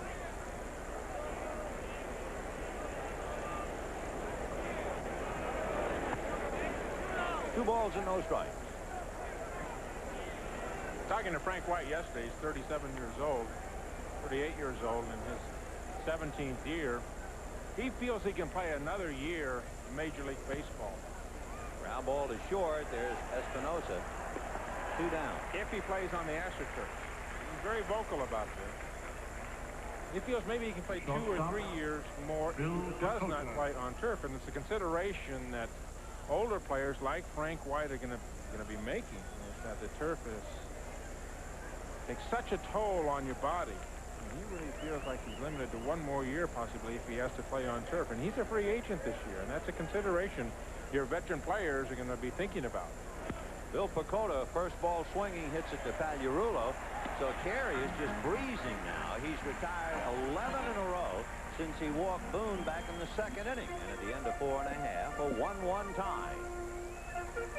Bottom of the 5th inning in a 1-1 tie. Roberto Kelly, Louis Polonia, and Tom Brookins against the right-hander Luis Aquino. Aquino has limited the Yankees to 4 hits, 2 of them doubles. Strike, 0-1. Kelly tried to bunt his way aboard in the 3rd inning, popped it up to Boone. Chopper up along 3rd. Seitzer is on it, just like that 1 out. We have to show you this. You want to have some fun. Watch Sparky Lyle pitching in the old-timers game. Watch him now. Left fielder. Don't stop watching, because he's going to first base to Joe Pepitone. And he made it in the air. You know, when I saw Sparky Lyle do that, I thought of another left-hander that the Yankees had out of North Carolina in the very late 40s and early 50s. The bunt up along 3rd, foul, and the count 0-1. Let's slow it down, and while you're looking at it, I can tell you about Tommy Byrne. Now, this is Sparky Lyle. Up and over, and then he does it again throwing to first.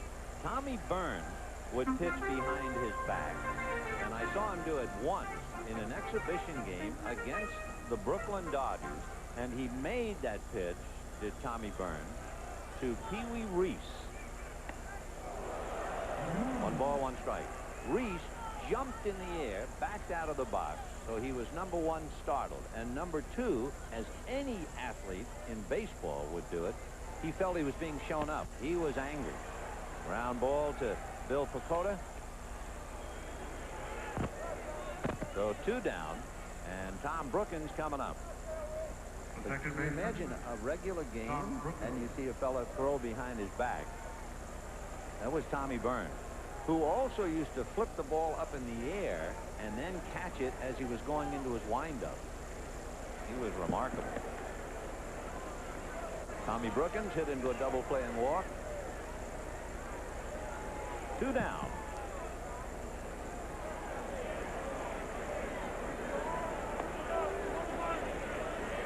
Royals got a run in the 1st inning. Willie Wilson tripled, and the wild pitch got him over. The Yankees tied it in the 3rd on a 1-out double by Polonia and a single by Mel Hall on a check swing to get him in. On the fists, a little jammer, and a pop fly to Pacoda, who was fighting the glare and stayed with it. So the Yankees are gone in a hurry, and at the end of 5, a 1-1 tie. Luis Aquino has allowed 1 run and 4 hits. The Royals have 1 hit, and it was on the first pitch of the day when Willie Wilson tripled. So into the 6th inning we go. Wilson tripled, flied to left, scored the run on the wild pitch. He has hit in 7 straight. Pops it foul off to the right. Should be out of play. No play for Don Shaw. 1 ball, 1 strike.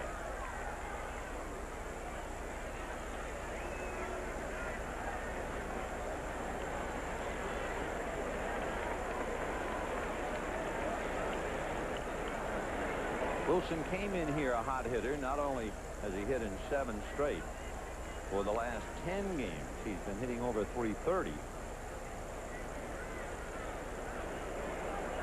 1 ball, 1 strike. And a bunt up along 3rd. They're going to let it roll. It goes foul. Good choice for Mike Pagliarulo because Wilson was flying down the line and would have legged it out, I believe.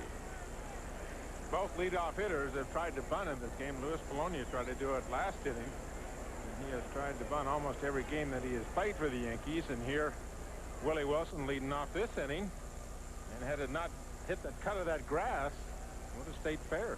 After the bunt attempt by Polonia, the next pitch was right in on top of him to spin him around. As a professional pitcher, did you take umbrage over the fact that somebody was bunting? Not at all. No. He's taking advantage of his abilities. Polonia is a good bunter. The ball of Polonia was not that far inside. Polonia stands off the plate a bit and strides into the ball. The ball just in off the plate. There's a hopper by the diving shortstop Espinosa and on out into left center. Polonia quickly getting it back in to Tommy Brookins. So Wilson 2 for 3 with a line single to left center. Wilson's whose average coming into today 216, but he is not swinging the bat like a 216 hitter. Remember in the first inning he got a high first pitch fastball. He hit over Kelly's head for a triple. Here another high fastball, and he drives it right by Espinosa. Well, that breaks a string of 11 consecutive outs for Chuck Carey. Now he has Kevin Seitzer to contend with, as well as Wilson's presence at first. Willie has stolen 13 out of 18. Seitzer has walked and grounded to short. Seitzer hitting about .340 in his career against the Yankees.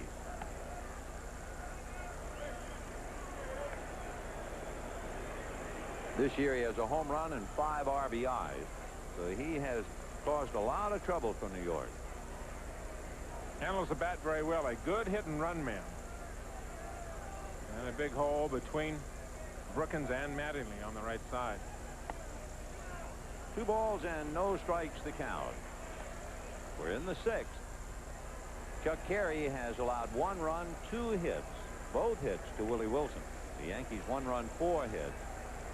And in a minute we will have some activity in the Yankee bullpen. 2-0 the count with George Brett on deck. Fouled away.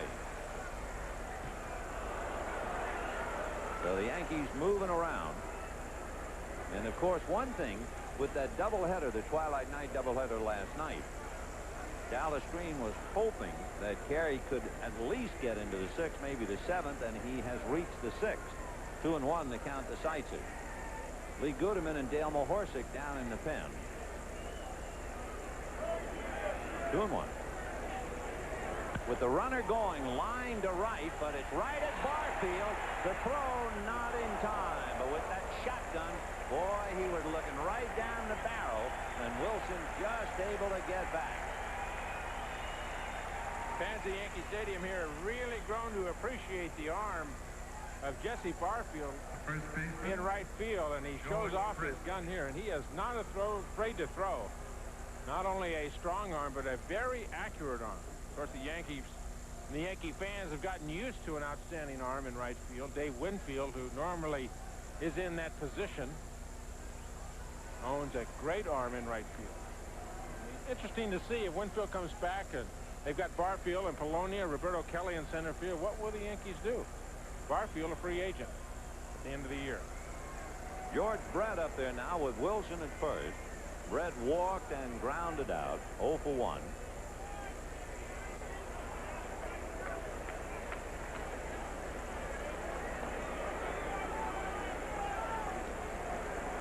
Look out all the way to the backstop. Down to second base goes Wilson. By the time Slaught retrieves it. Did you see? That was the wildest thing outside of Barnum and Bailey. Oh, my. And on top of this, George, when he goes down, he's lying on the ground. He knows Wilson is running out there, and he doesn't get up. And he was waving to Wilson to keep on running, and he wasn't even, he was looking back here toward the backstop. Didn't get on his knees. He just was kind of disgusted looking at the ball over his head, waving Willie, go on to third. You know, if Wilson had really been running very hard, he might have made it to third. I think he just figured it was an ordinary second pace, wild pitch move up, but he might have gone to third if he was really bearing down. Second wild pitch for Chuck Carey. The other one cost him a run. He wild pitched Wilson home. Long distance behind home plate to the backstop back here at Yankee Stadium, and the ball will really die. Much different than it is in Kansas City, where the ball will hit back here and come back on the AstroTurf. The ball will die at the backstop. Popped in the air, foul off to the left. Slaught coming over along with Pagliarulo. They bump together down into the dugout, but Slaught holds on to it. And, of course, they were not going to get any help from the Kansas City bench. Fine catch by Don Slaught, and there was no way Carey could get over there and direct traffic. Exactly right, Vinny. They're not going to get any help from the Kansas City bench as far as who's going to take the ball. And great reflexes on Pagliarulo's part in the sense they're going in to keep some balance for Slaught. He grabs Slaught so he can get his balance and hold on to the ball. Good play by the two of them. No communication help over there at all. That's part of the game. So a big play by Slaught. Tiebreaker is still at second base, Willie Wilson. Now they're going to take the bat out of Danny Tartable's hands. And what kind of a pitch was that on an intentional walk? Boy, that really startled Slaught. John Wathan will now have his hopes riding on the shoulders of Jim Eisenreich. Did you ever have any trouble on an intentional pass? You know, just throwing the ball easily out of the strike zone? I saw enough people that did. Amazing. There are catchers that could not throw the ball back to the mound. Could make great throws at second base, you know, but couldn't throw the ball to the pitcher. And I've seen pitchers that could not throw intentional base on balls. Ray Sadecki, one of them. You remember Ray Sadecki, the left-hander for the Cardinals and the Giants? I mean, he almost, in an intentional walk, made a wild pitch. That's right, didn't make it.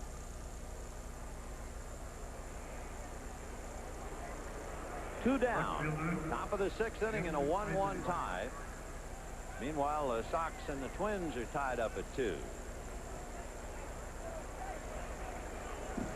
2 on, 2 out. Jim Eisenreich flied to left and struck out. 0 for 2.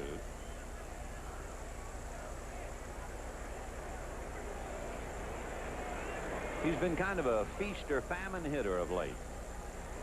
Fastball.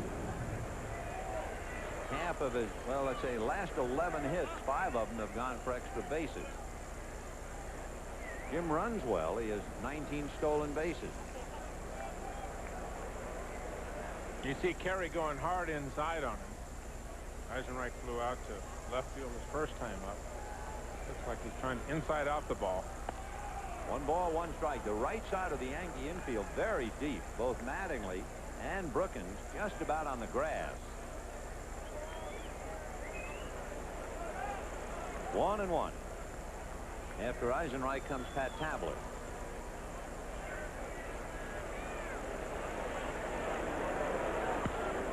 Fouled off to the left, out of play, and the count 1-2.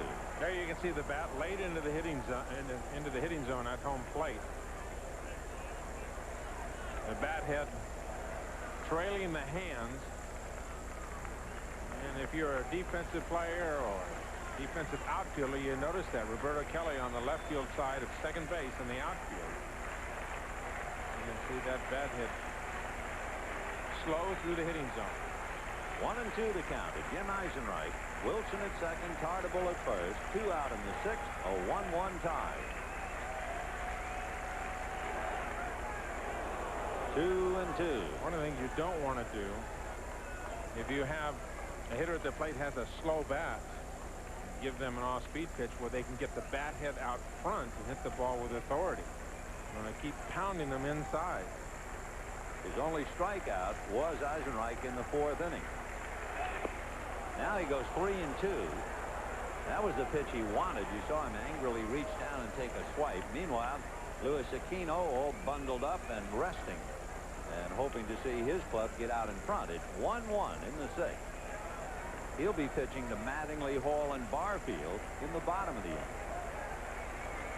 Runners ready, runners go, and it is lifted foul off third. Pagliarulo trying to run it down, can't get there.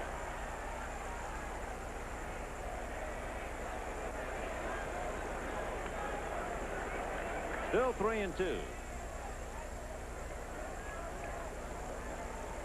Not much foul ground here at Yankee Stadium. You run out of real estate very quickly, especially the farther you go out down that left field line. You can see how the stands jut out, and a couple of feet down there in the corner as that line goes down to the foul pole in left field. Runners ready to go again. Wilson from second, Tartable from first. 3-2, 2 out. There they go. And there's ball 4. And that was the man that Carey wanted. The whole inning was set up with the intentional walk of Tartable to use Eisenreich as an escape hatch. Now he walks him. And Pat Tabler, who has had in the past a phenomenal record coming up with the bases loaded, but not so much this year. This year he is 1 for 7 in his career, over 500 in bases loaded situations. So Tabler is in a rather familiar position.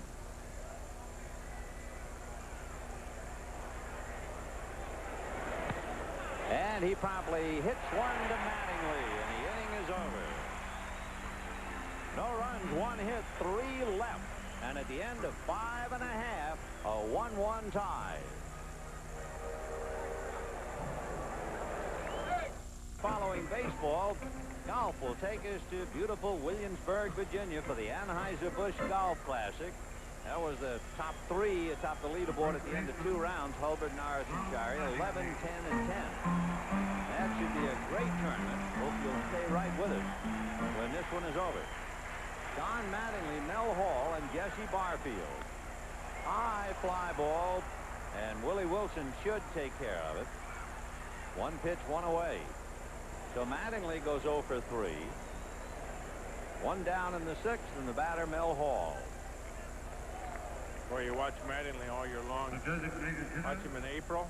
And it's like his twin brother goes home, and the real Don Mattingly shows up.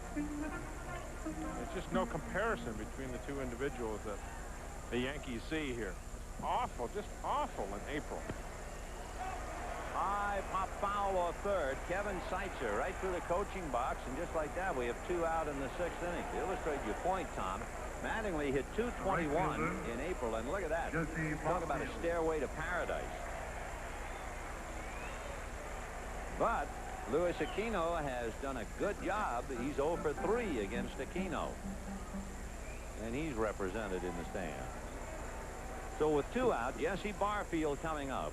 Barfield double the left in the 2nd inning, got as far as 3rd, came up with 1st and 3rd and 2 out in the 3rd inning, and struck out. We're in the 6th and a 1-1 tie. Right. Yeah, I got here early today for this old timers game to see some of the old Yankees and everybody. You know, I came in behind a lot of 49s on T-shirts and everything outside the front door of the Yankee Stadium here. Little girls and little boys running around number 49. Ron Guidry, of course, announced his retirement and was here today. What a favorite he was here.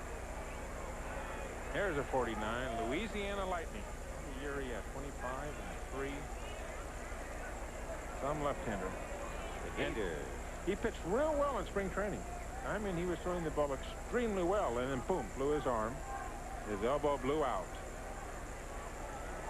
Barfield a hopper at 3rd, and Seitzer stays with it to get him. Boy, you talk about the hot corner. There's a cinch on that one. So the Yankees are gone in order. We'll be right back after these messages from your local station. Mr. Goodwrench knows it's not just a car, it's your freedom. And by Miller High Life, buy that man a Miller. The best comes shining through.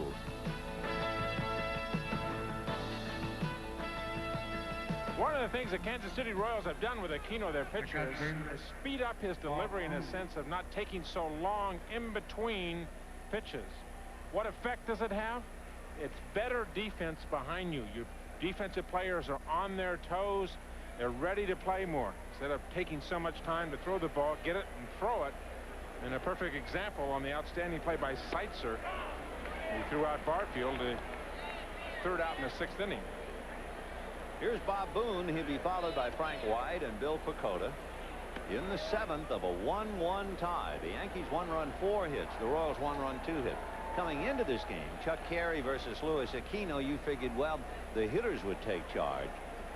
It was somewhat of a wobbly beginning, but the pitchers have really settled in. And with some of the premier hitters in the game, George Brett is 0 for 2. Don Mattingly is 0 for 3. We're talking about Boone earlier, how he has this big open stance, that back right foot right in the corner of the batter's box. He just overpowered him and muscled him away. You know One down. You know what he talked about? Why he's doing that? Looking at the ball with both eyes. You know, turning that body so he can look at the ball with both eyes as opposed to just the front eye. And he really feels, he says, I was always afraid somebody's going to throw the ball by me, but now I can see the ball a lot better, and nobody really looks fast to me. He says, that ball was right there. I don't know how I missed it. That's what he's telling Mike Lum.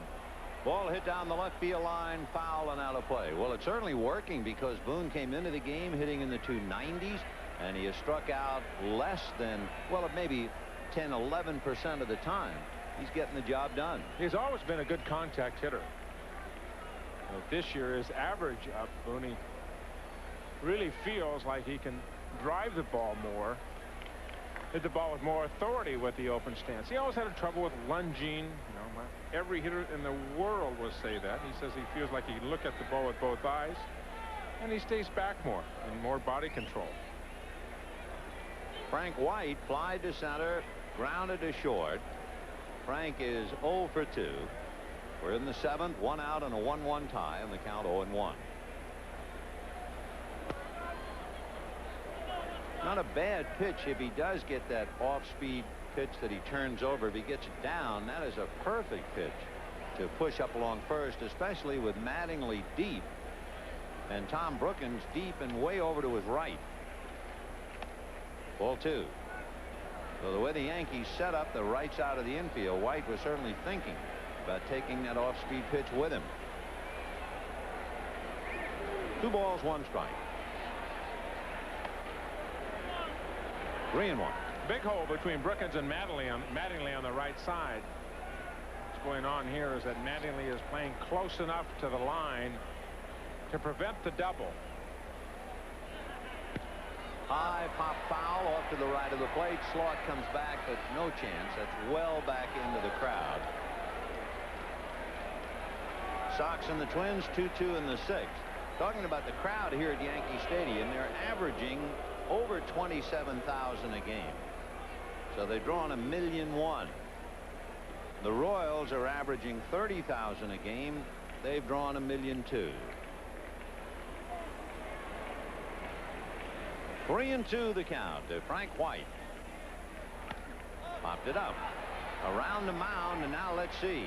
It will be the second baseman Brookins, who first looked over at Pagliarulo, then looked at Mattingly, and then decided to take charge. 2 down. Shortstop, Bill Pecota. Bill Pecota, the shortstop, flied to center, grounded to third. Pecota 0 for 2.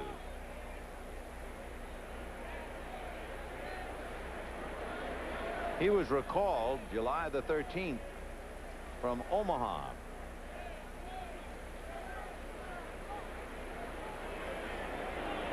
Fastball popped in the air down the left field line. Here comes Polonia.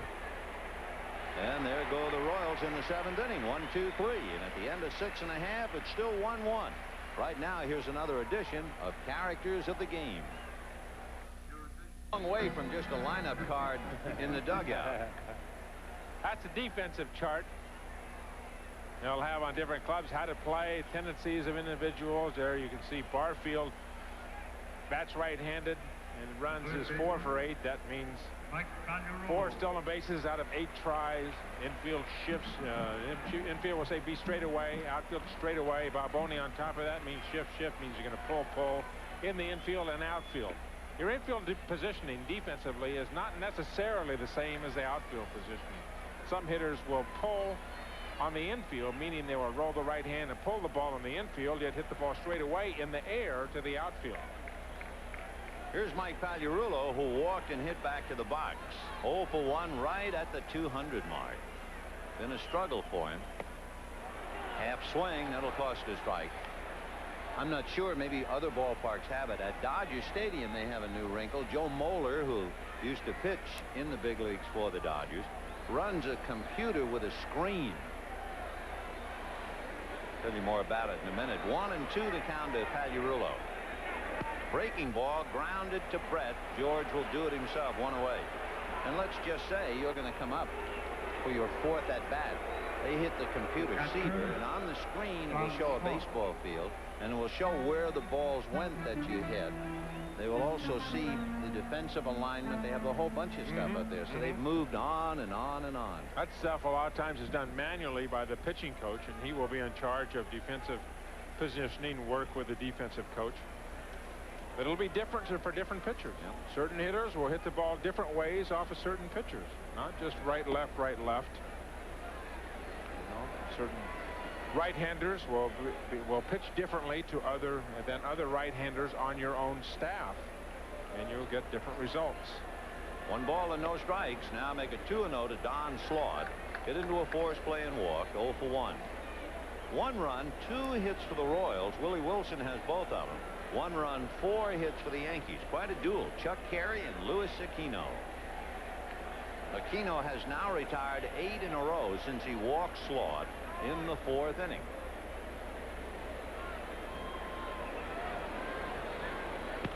And popped up on the left side, fighting the glare, Seitzer and Pacoda, and it's Pacoda.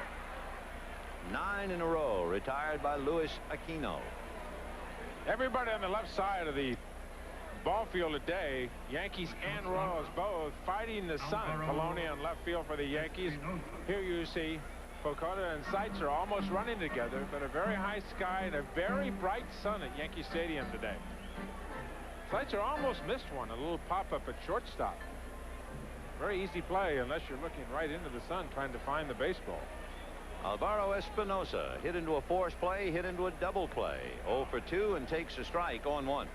So last night we had the 35 runs, the 52 hits, the 10 home runs, and on a brilliant afternoon they're cutting it close. Little pop fly, and there goes Pacoda in pursuit. Backhands it in fair ground. 10 in a row retired by Louis Aquino, and at the end of 7, 1-1 tie. Tomorrow on NBC Sports World, this summer's hottest IndyCar drivers take the New York metropolitan area by storm at the Meadowlands Grand Prix. Emerson Fittipaldi, riding a 3-race winning streak, will lead a star-studded field. You'll see Mario and Michael Andretti, Al Unser Jr. So don't forget the Meadowlands Grand Prix, presented by Nissan. Bake the Big Apple. Lee Guterman coming out of the pen to pick up for Chuck Carey, who did his job.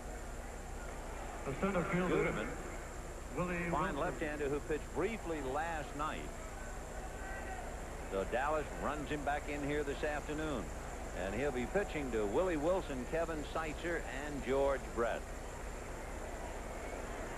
So it turned out to be a fine outing for Chuck Carey. 1 run, only 2 hits. And the only 2 hits collected by the man at the plate right now, Wilson, who tripled and scored on a wild pitch, singled and reached second on a wild pitch in the 6th inning. Fouled away. The attendance today, big crowd came out, combination on Old Timers Day, the Yankees, Kansas City, Bo Jackson, and a brilliant Saturday afternoon. 50,124. 5-0, 1-2-4. And they saw Chuck Carey turn in a gem. Ball 2, 2-1. Carey did pitch very well, Benny. He's off to a disastrous start, you know, and you almost wondered if he was going to make it out of the 1st inning. Had it not been for Louis Polonia, it could have been out of there. Great double play that Polonia made in the 1st inning.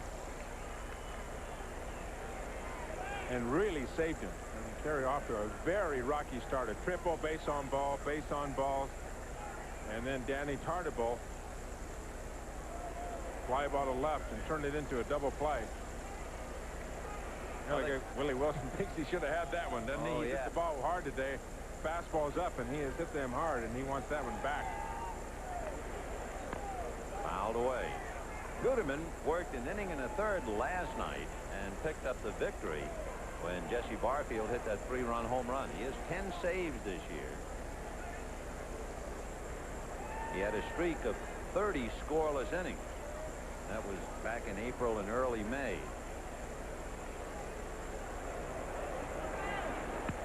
Hit foul off to the right, so Wilson is up there hacking, and the count 2 balls and 2 strikes. Goodman working on his 37th inning, or his 37th game so far for the Yankees. He's been a workhorse for Dallas Green and the Yankee staff. He's one of the bright lights that they have had. He's done a good job. Rigetti struggled early in the year. Goodman came in and got some saves for the Yankees. Check swing and a dunker to right. Base hit. That's the second time we've seen a check swing for a base hit. And this one by Wilson. Mel Hall got a check swing and an RBI in the 3rd inning. And so Willie Wilson is now 3 for 4. He is single to left, to right, and triple to center. He's used the whole ballpark. He has all 3 of the Royals' hits. Now remember, Wilson gives you some speed, so now that he's aboard, he has stolen 13 out of 18. There's Bo. We've been wondering where he was all day, and he's finally on the bench. He's probably been taking treatment for that sore quadricep. First chance we've had to see him, and maybe they're thinking about setting him up there as a pinch hitter. He took batting practice yesterday. He's able to swing the bat. They're just concerned about his explosiveness at running. In the dirt, nice save by Slaught, as Seitz has showed bunt, and the count 1 ball and no strikes. Adrian Garrett maybe hanging out aside at 3rd. Bob Schaefer coaching at 1st. Getting down into 1-run territory. Seitz are trying to hit the ball to the right side last time. Flew out to right. Good hit and run man. And he bunts sharply foul. 1-1. And again, the first thing he does is check 3rd to see if there might be another play on. We have not had a hit-and-run play yet, and you keep looking for it. In a 1-1 tie in the 8th. On deck, George Brett. George 0 for 2 with a walk.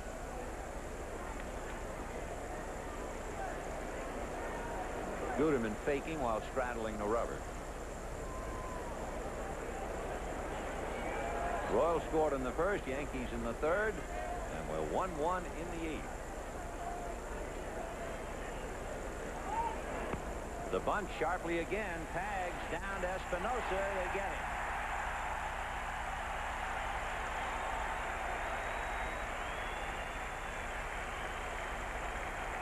Pags very aggressive at 3rd base. First baseman, George Brett. Seitzer showing bunt early in the count. Pags, of course, taking the gamble. And Willie Wilson on 1st can fly, but the ball not deadened at all by Seitzer. And of course, Pags right on top of it. Got it so quickly they could get a speedy Willie Wilson at 2nd. Kind of a waste of speed in the sense that you had Seitzer at the plate who can handle the bat so well, and Wilson who can run extremely well. The bunt is almost a giveaway. George Brett, who is struggling very, very much against left-hand pitching this year, today is grounded out and fouled out. Remember the collision with Pagliarulo and Slaught going into the Royals dugout, and Slaught caught the foul ball. That was off George Brett's bat. He's hitting only 145 against left-hand pitching. Chopper in the hole, and that's going to go through into right field. Seitzer is on his way for 3rd, and Barfield overran the ball. Jesse was thinking of another assist, and he came up with a handful of empty. 1st and 3rd with 1 out on a single to right for Brett. Well, I think if Jesse comes up with a ball, that Kevin Seitzer is dead at 3rd base. That means that Jesse does, aside from his throwing, he is very aggressive getting to the ball. He just simply had too much speed. You could see he still had his head down. The right fielder. It wasn't a matter that he looked up trying to make the throw too early. He just didn't get the glove down far enough. Seitzer running the bases aggressively, as the Royals will and as the Yankees will. Two clubs that in that respect are very much the same. Here's a big at bat now for Danny Tartabull. 1st and 3rd, 1 out. Ball 1. Tartabull hit a fly ball to left field to Polonia, who doubled up Seitzer at 3rd, then grounded to short in the 4th, and with a runner at 2nd in the 6th inning, they walked him intentionally.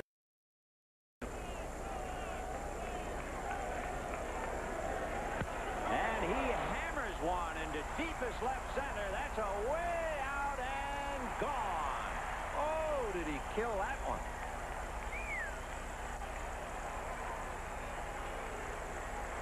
Danny Tartabull. It's a 3-run home run in the 8th inning to break it open, and the Royals lead the Yankees 4-1.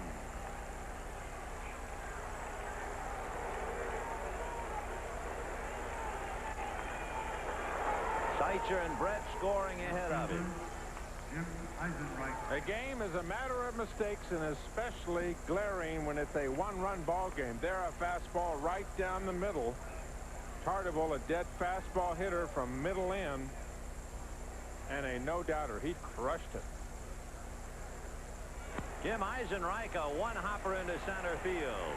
That's the 4th hit allowed here in the 8th inning. Remember, for 7 innings, Chuck Carey had allowed only 2 hits. So Carey leaves, and Guterman, who pitched an inning and a third last night, having trouble coming back. So Tartabull gets the high 5, and it is 4-1 Kansas City. Don Mattingly coming in to talk to Lee Guterman, maybe stall for a little bit of time. Dale Mahorsic up in the Yankee bullpen trying to get loose. He has been up throwing before, so it should not take him very long. We've got Tabler, Boone, White, right-handed hitters coming up for the Kansas City Royals. Tabler flied to right, grounded to short, grounded to first for the 3rd out with the bases loaded in the 6th inning. So Pat is 0 for 3. Eisenreich at first, still 1 out. The out was the force play on the bunt. So it means again there are holes in the ship, and they're taking water at Yankee Stadium. In the last 2 days, the Yankee bullpen in 10 innings has given up 12 runs. Tartabull with his 11th home run of the year.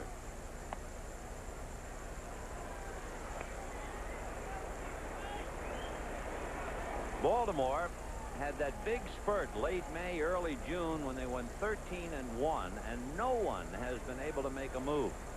Baltimore went from 1 back to 5 in front, and they've been there ever since. 1-0. Ball 2. There you can see the Yankee numbers, 1 game over 500.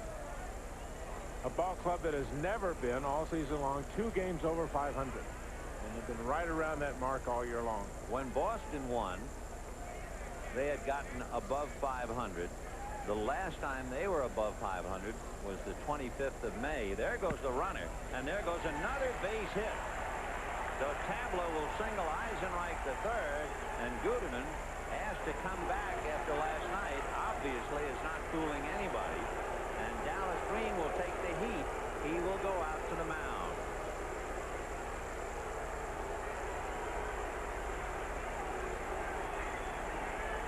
Here you see Guterman pitching to Pat Tabler. It's the ball in the hole. Eisenreich, whether it was a hit and run, steal, or whatever, it was an offensive action play. The runner in motion. Tabler may have had a choice whether to swing or not swing, depending on whether it was a hit and run. Very aggressive base running by Seitzer getting the 3rd. So Lee Guterman comes in, gives up 5 hits, at least 3 runs, and we'll be back. Week is brought to you by Rolaids. Here's a look at this week's American and National League leaders in the standings for the Rolaids Relief Man Awards, with Jones and Russell in the American League, Franco and Davis in the National. We'll be tracking total points awarded on the basis of wins, losses, saves, and blown saves throughout the year. The catcher, Bob Boone. Dale Mahorsic comes in to pick up the pieces for Lee Guterman, who worked a 3rd of an inning, gave up 3 runs and at least 5 hits. And Bob Boone will be the batter with Tabler and Eisenreich at the corners. We have a runner, and it's Ray Palacios running at first base now for Tabler. Earlier in the telecast, we showed you Palacios with that big plug of chewing tobacco and chewing gum. And now he's been asked to put it aside and do some running.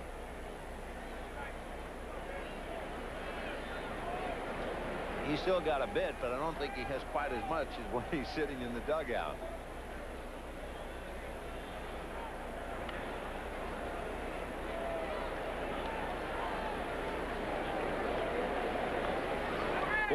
one in favor of the Royals. Boone has walked, popped up, and struck out. 0 for 2. Yankees hoping for a double play ball against the veteran catcher. And he fouls it away. 1-1. If you're not keeping score and you wonder about the Yankees in the bottom of the 8th inning, they have Roberto Kelly, Louis Polonia, and Tom Brookins. Booney, who does not run well, has grounded into 4 double plays this year. The Yankee defense like to utilize that speed against him. Mahorsic stepped off initially before going looking at first. That's why that's not a balk. But Pags is deep. Espinosa's deep. Brookins is deep at second base, and they're looking for the double play. 1-1. Ground ball hard into left field. So Eisenreich scores. That's the 4th run of the inning. It is 5-1 Royals. The base hit will be charged to Mahorsic, and the 4th run is charged to Guterman. So Boone, a base hit and a run batted in, and the hit parade continues. Palacios stopping at second base, and the batter will be Frank White. So for Billy Connors, he has seen a well-pitched game just crumble and fall apart, and he's on the phone. Bob Davidson is down in the pen, and I'm sure he's saying, is he ready? There's Davidson, who had just been called up. Frank White at the plate. 1 ball and no strikes. White flied to center, grounded to short, popped up. 0 for 3. So suddenly the Royals are getting rich in a hurry. 6 hits here in the 8th inning. Right. 1-1. Danny Tartabull ignited it with a monstrous 3-run home run.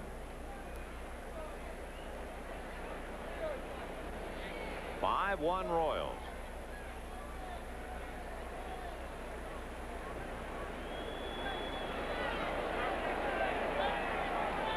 They're looking for outs any place they can get them here. Only out they got in the inning was the bunt play.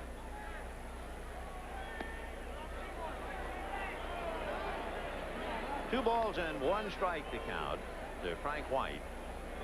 Bill Pacoda on deck. White is the 7th man to come to the plate in the inning. This was a very tough 1-1 game, but it is now 5-1 Royals. Two and 1. Chopper foul into the seats behind the Royals dugout, and the count 2-2. Remember to stay tuned to NBC Sports today. Live 3rd round coverage of the Anheuser-Busch Golf Classic. That'll be coming up next. And Hal Sutton has suddenly emerged, following Mike Donald and Mike Hulbert. 2-2. Breaking ball could be a flare to drop, and it will in front of Polonia, who overruns it. It's backed up by Kelly, and there are 2 Royals at third base. Coming to the plate now will be Palacios. Running after Palacios is Brookins. They're going to get another one. Slot. The throw to third, not in time. They almost got Boone at third. A fly ball that dropped in front of Polonia for the base hit. And then when Polonia overran the ball, there was some confusion on the base paths for Kansas City. Take another look at it again. Kelly alertly backing up when Polonia overran the ball. A very unusual play. The ball gets by Polonia. Shortstop. And then all of a sudden, Boone gets to second base. And you have 2 runners at second, and then Boone started. See, Boone left the picture, started to go to second, but Frank White had already gotten down there, so he couldn't go back to second either. There would have been 2 runners on third, and then 2 runners on second. Palacio was out, and they had a chance for a double out on rundown. 2 outs. So with 2 down, line drive, and up the ladder goes Espinosa. What an inning. As Pacoda hits a line drive for the last out. But the Royals get 4 in the 8th and lead 5-1. In that wild 8th inning, when the ball is overrun by Polonia, suddenly Boone is right on the back of Ray Palacios. So Palacios coming to the plate, and he will eventually be run down in the tag by Don Slaught. And Boone started back towards second and just did get back to third. What an inning for the Royals. After having only 2 hits in the first 7 innings, they had 7 hits in the 8th inning. And Palacios explaining to anybody who'll listen what happened out there. That's the 2nd time that Kansas City has had 7 hits in the inning. They've also had the opposition come up with 7 hits in an inning once this year. So here's Roberto Kelly.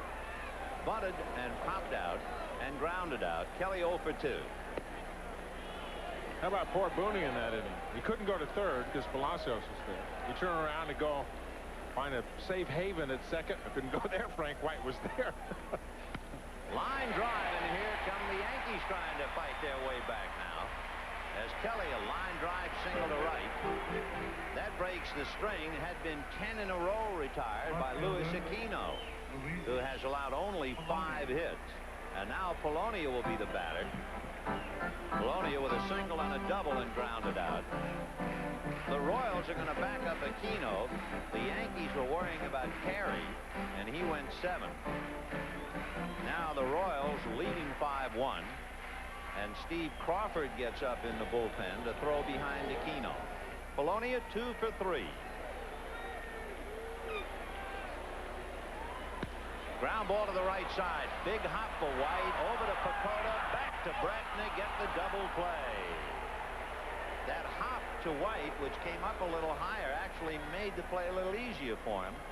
He didn't have to raise his hand. See, he was right there to flip it. What a hop he got. Right up on top of him. The throw looks like it just nips Polonia at first base. Pat Corrales, the first base coach, putting up a small argument, but exactly that ball jumping up for Frank White right in front of his face. He can get it right over to Pacoda. And Polonia runs extremely well. Here's Tom Brookins, takes a strike. Lined into a double play, walked and popped up. He's 0 for 2. It was that close. Ground ball into the hole, backhanded by Pacoda. Gets him. Nice play by the Royals shortstop. The Yankees go quickly in the 8th. So at the end of 8, the Royals 5 and the Yankees 1. Performance of Luis Aquino. He's only 23 years old. He was 24 the middle of May, but he's really just starting out. 8 strong innings so far, 5-hit baseball against the Yankees. He started the season as middle relief for the Kansas City Royals, and then when Floyd Bannister went down with arm problems, he moved into the starting rotation, and that's one of the reasons he has been so successful, as they have gotten him to throw the ball, get up and throw the ball. His speed of delivery in between pitches, he used to take a lot of time. Now he gets up, throw the ball. 3 base on balls today, but a lot of strikes. He goes ahead and go after the hitters and does not throw the base on balls, goes right after him. And as a result, the Royals have played superb defense behind him today. The Yankees should have known that they were in for some trouble today. The highlight of Luis Aquino's year last year was a no-hitter against Columbus, the #1 Yankee farm club. Bob Davidson, who had just been called up from the Columbus Clippers, they sent Dave Ireland out. Willie Wilson, Kevin Seitzer, and George Brett. Wilson has had a big day, 3 for 4 in the leadoff role, hitting .232. Chopper to the right side. Tommy Brookins, 1 away. Davidson, who was born in West Germany, Bad Kurznach. I hit the point that I want you to pronounce it. Kurznach. When was the last time you were in Bad Kurznach? Quite a while. Yes, it's been a while. Yes. Which tells you right away, I'm sure, that his dad was in the military. Yes, he was. That's right. That's obvious. That's next week. A reminder, Tom and I will be at Wrigley Field, Chicago, to see San Francisco and the Cubs. Others will see the Reds and the Expos. The Cubs began the day 2.5 behind Montreal, and the Giants began today 2.5 in front of Houston. 2-0 the count. Kevin Seitzer walked, grounded to short, lined out to right, bunted into a force play in the 8th inning, and eventually came around to score a run. 3-0 the count to Kevin. So look at Bob Davidson. It's been Carey, Guterman, Mahorsic, and Davidson, and Guterman the pitcher of record for the loss, unless the Yankees can do something in the 9th inning. A one-out pass to Seitzer will bring up Brett. When the Yankees bat in the bottom of the 9th, they have Don Mattingly, Mel Hall, and Jesse Barfield. The first baseman, George Brett. George Brett walked and grounded out, fouled out on a fine play by Don Slaught, and singled to right field in the 8th inning. That set up the inning because it sent Seitzer to third, and then Tartabull hit the home run.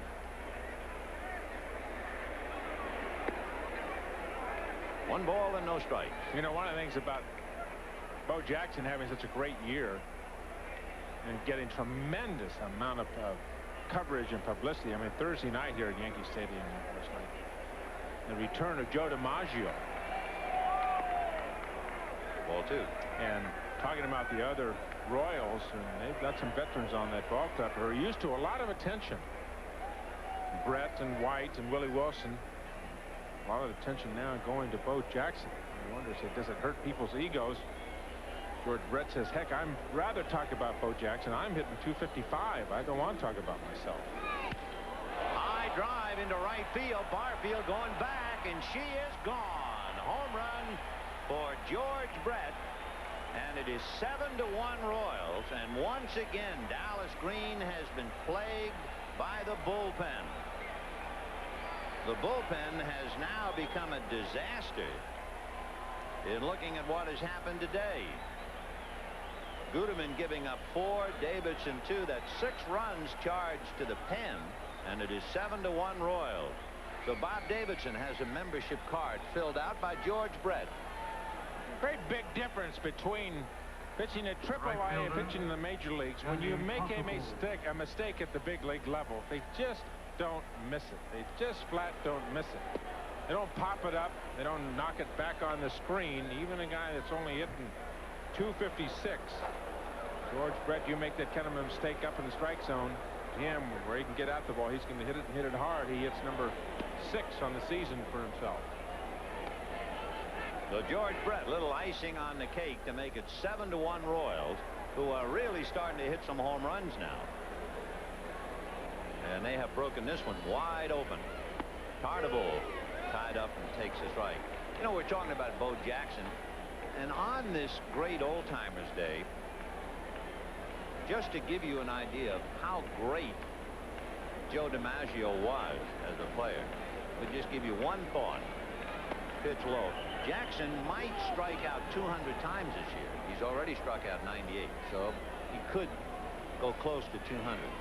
Joe DiMaggio in his entire career hit 361 home runs and struck out only 8 more times. In his entire career, Joe D struck out 369 times. So, no, it's nice to throw that word great around, but that's where it belongs.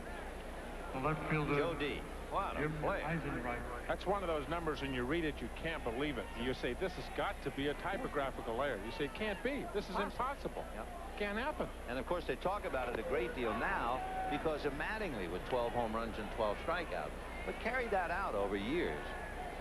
And then you realize just how good number 5 was. Joe D. Ground ball to the right side.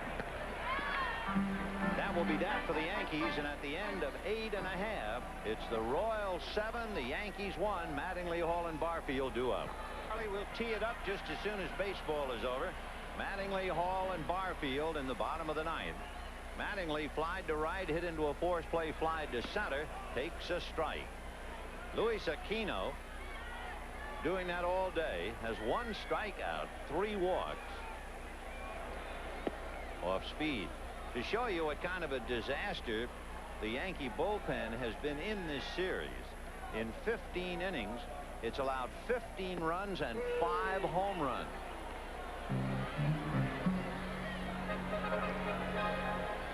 Ouch. That's an ouch. So Chuck Carey went 7 innings, pitched terrific, and then the sky fell. High up fly, back a third, down the line, a trio of Royals. It will be backhanded by third baseman Kevin Seitzer. Nice play. Friends, the executive producer of NBC Sports is Terry O'Neill.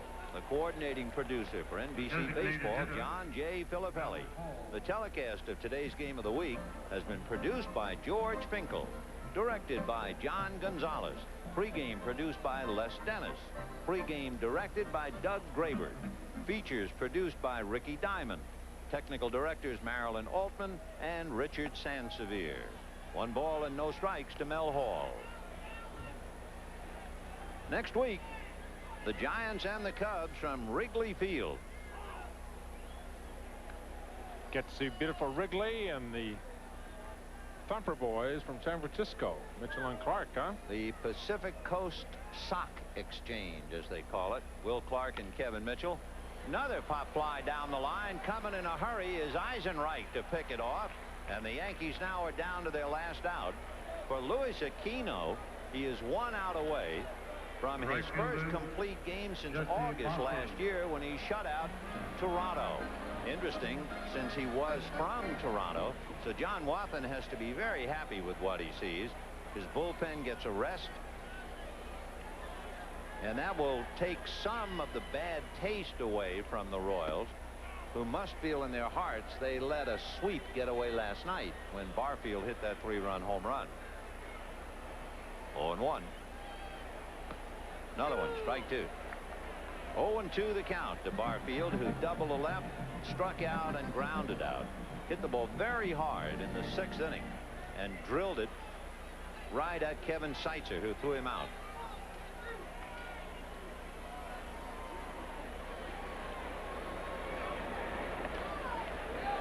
One and two. He's done it with such basic style of pitching. Get the ball and throw it. They've really speeded up his tempo.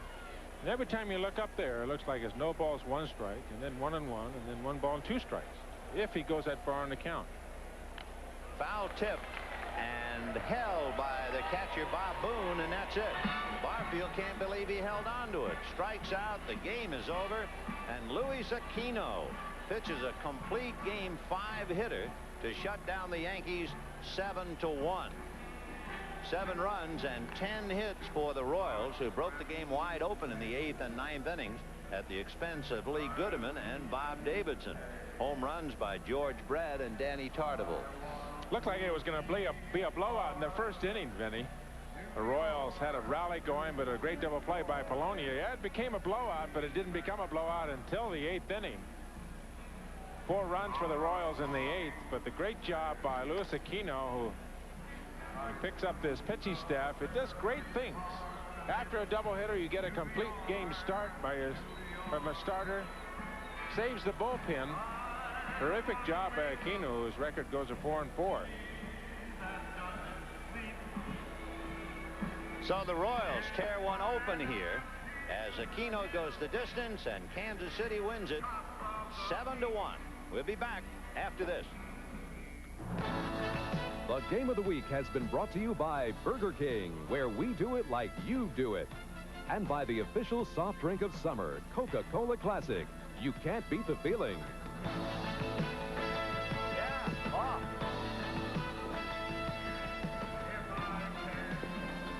Do I throw it?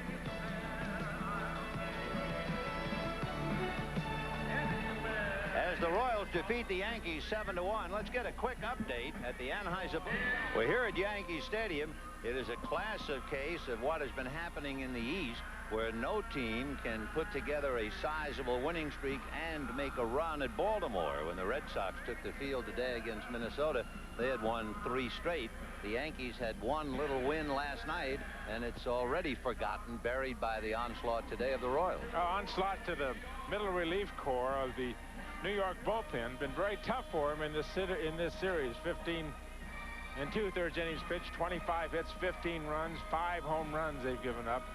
Kansas City, a non-power team because of non-power in the sense of home runs playing in Royal Stadium in Kansas City, a very big ballpark. They have hit 9 home runs in their last 3 games. And the Royals notoriously poor on the road trying to get well, because when they go home, they have the best home record in all of baseball. A reminder that next week our game of the week continues. The San Francisco Giants at Wrigley Field, Chicago against the Cubs, or Cincinnati at Montreal. And a reminder to stay tuned for Anheuser-Busch Golf from Williamsburg, Virginia, right here on NBC. Now for Tom Seaver, this is Vin Scully saying so long from Yankee Stadium.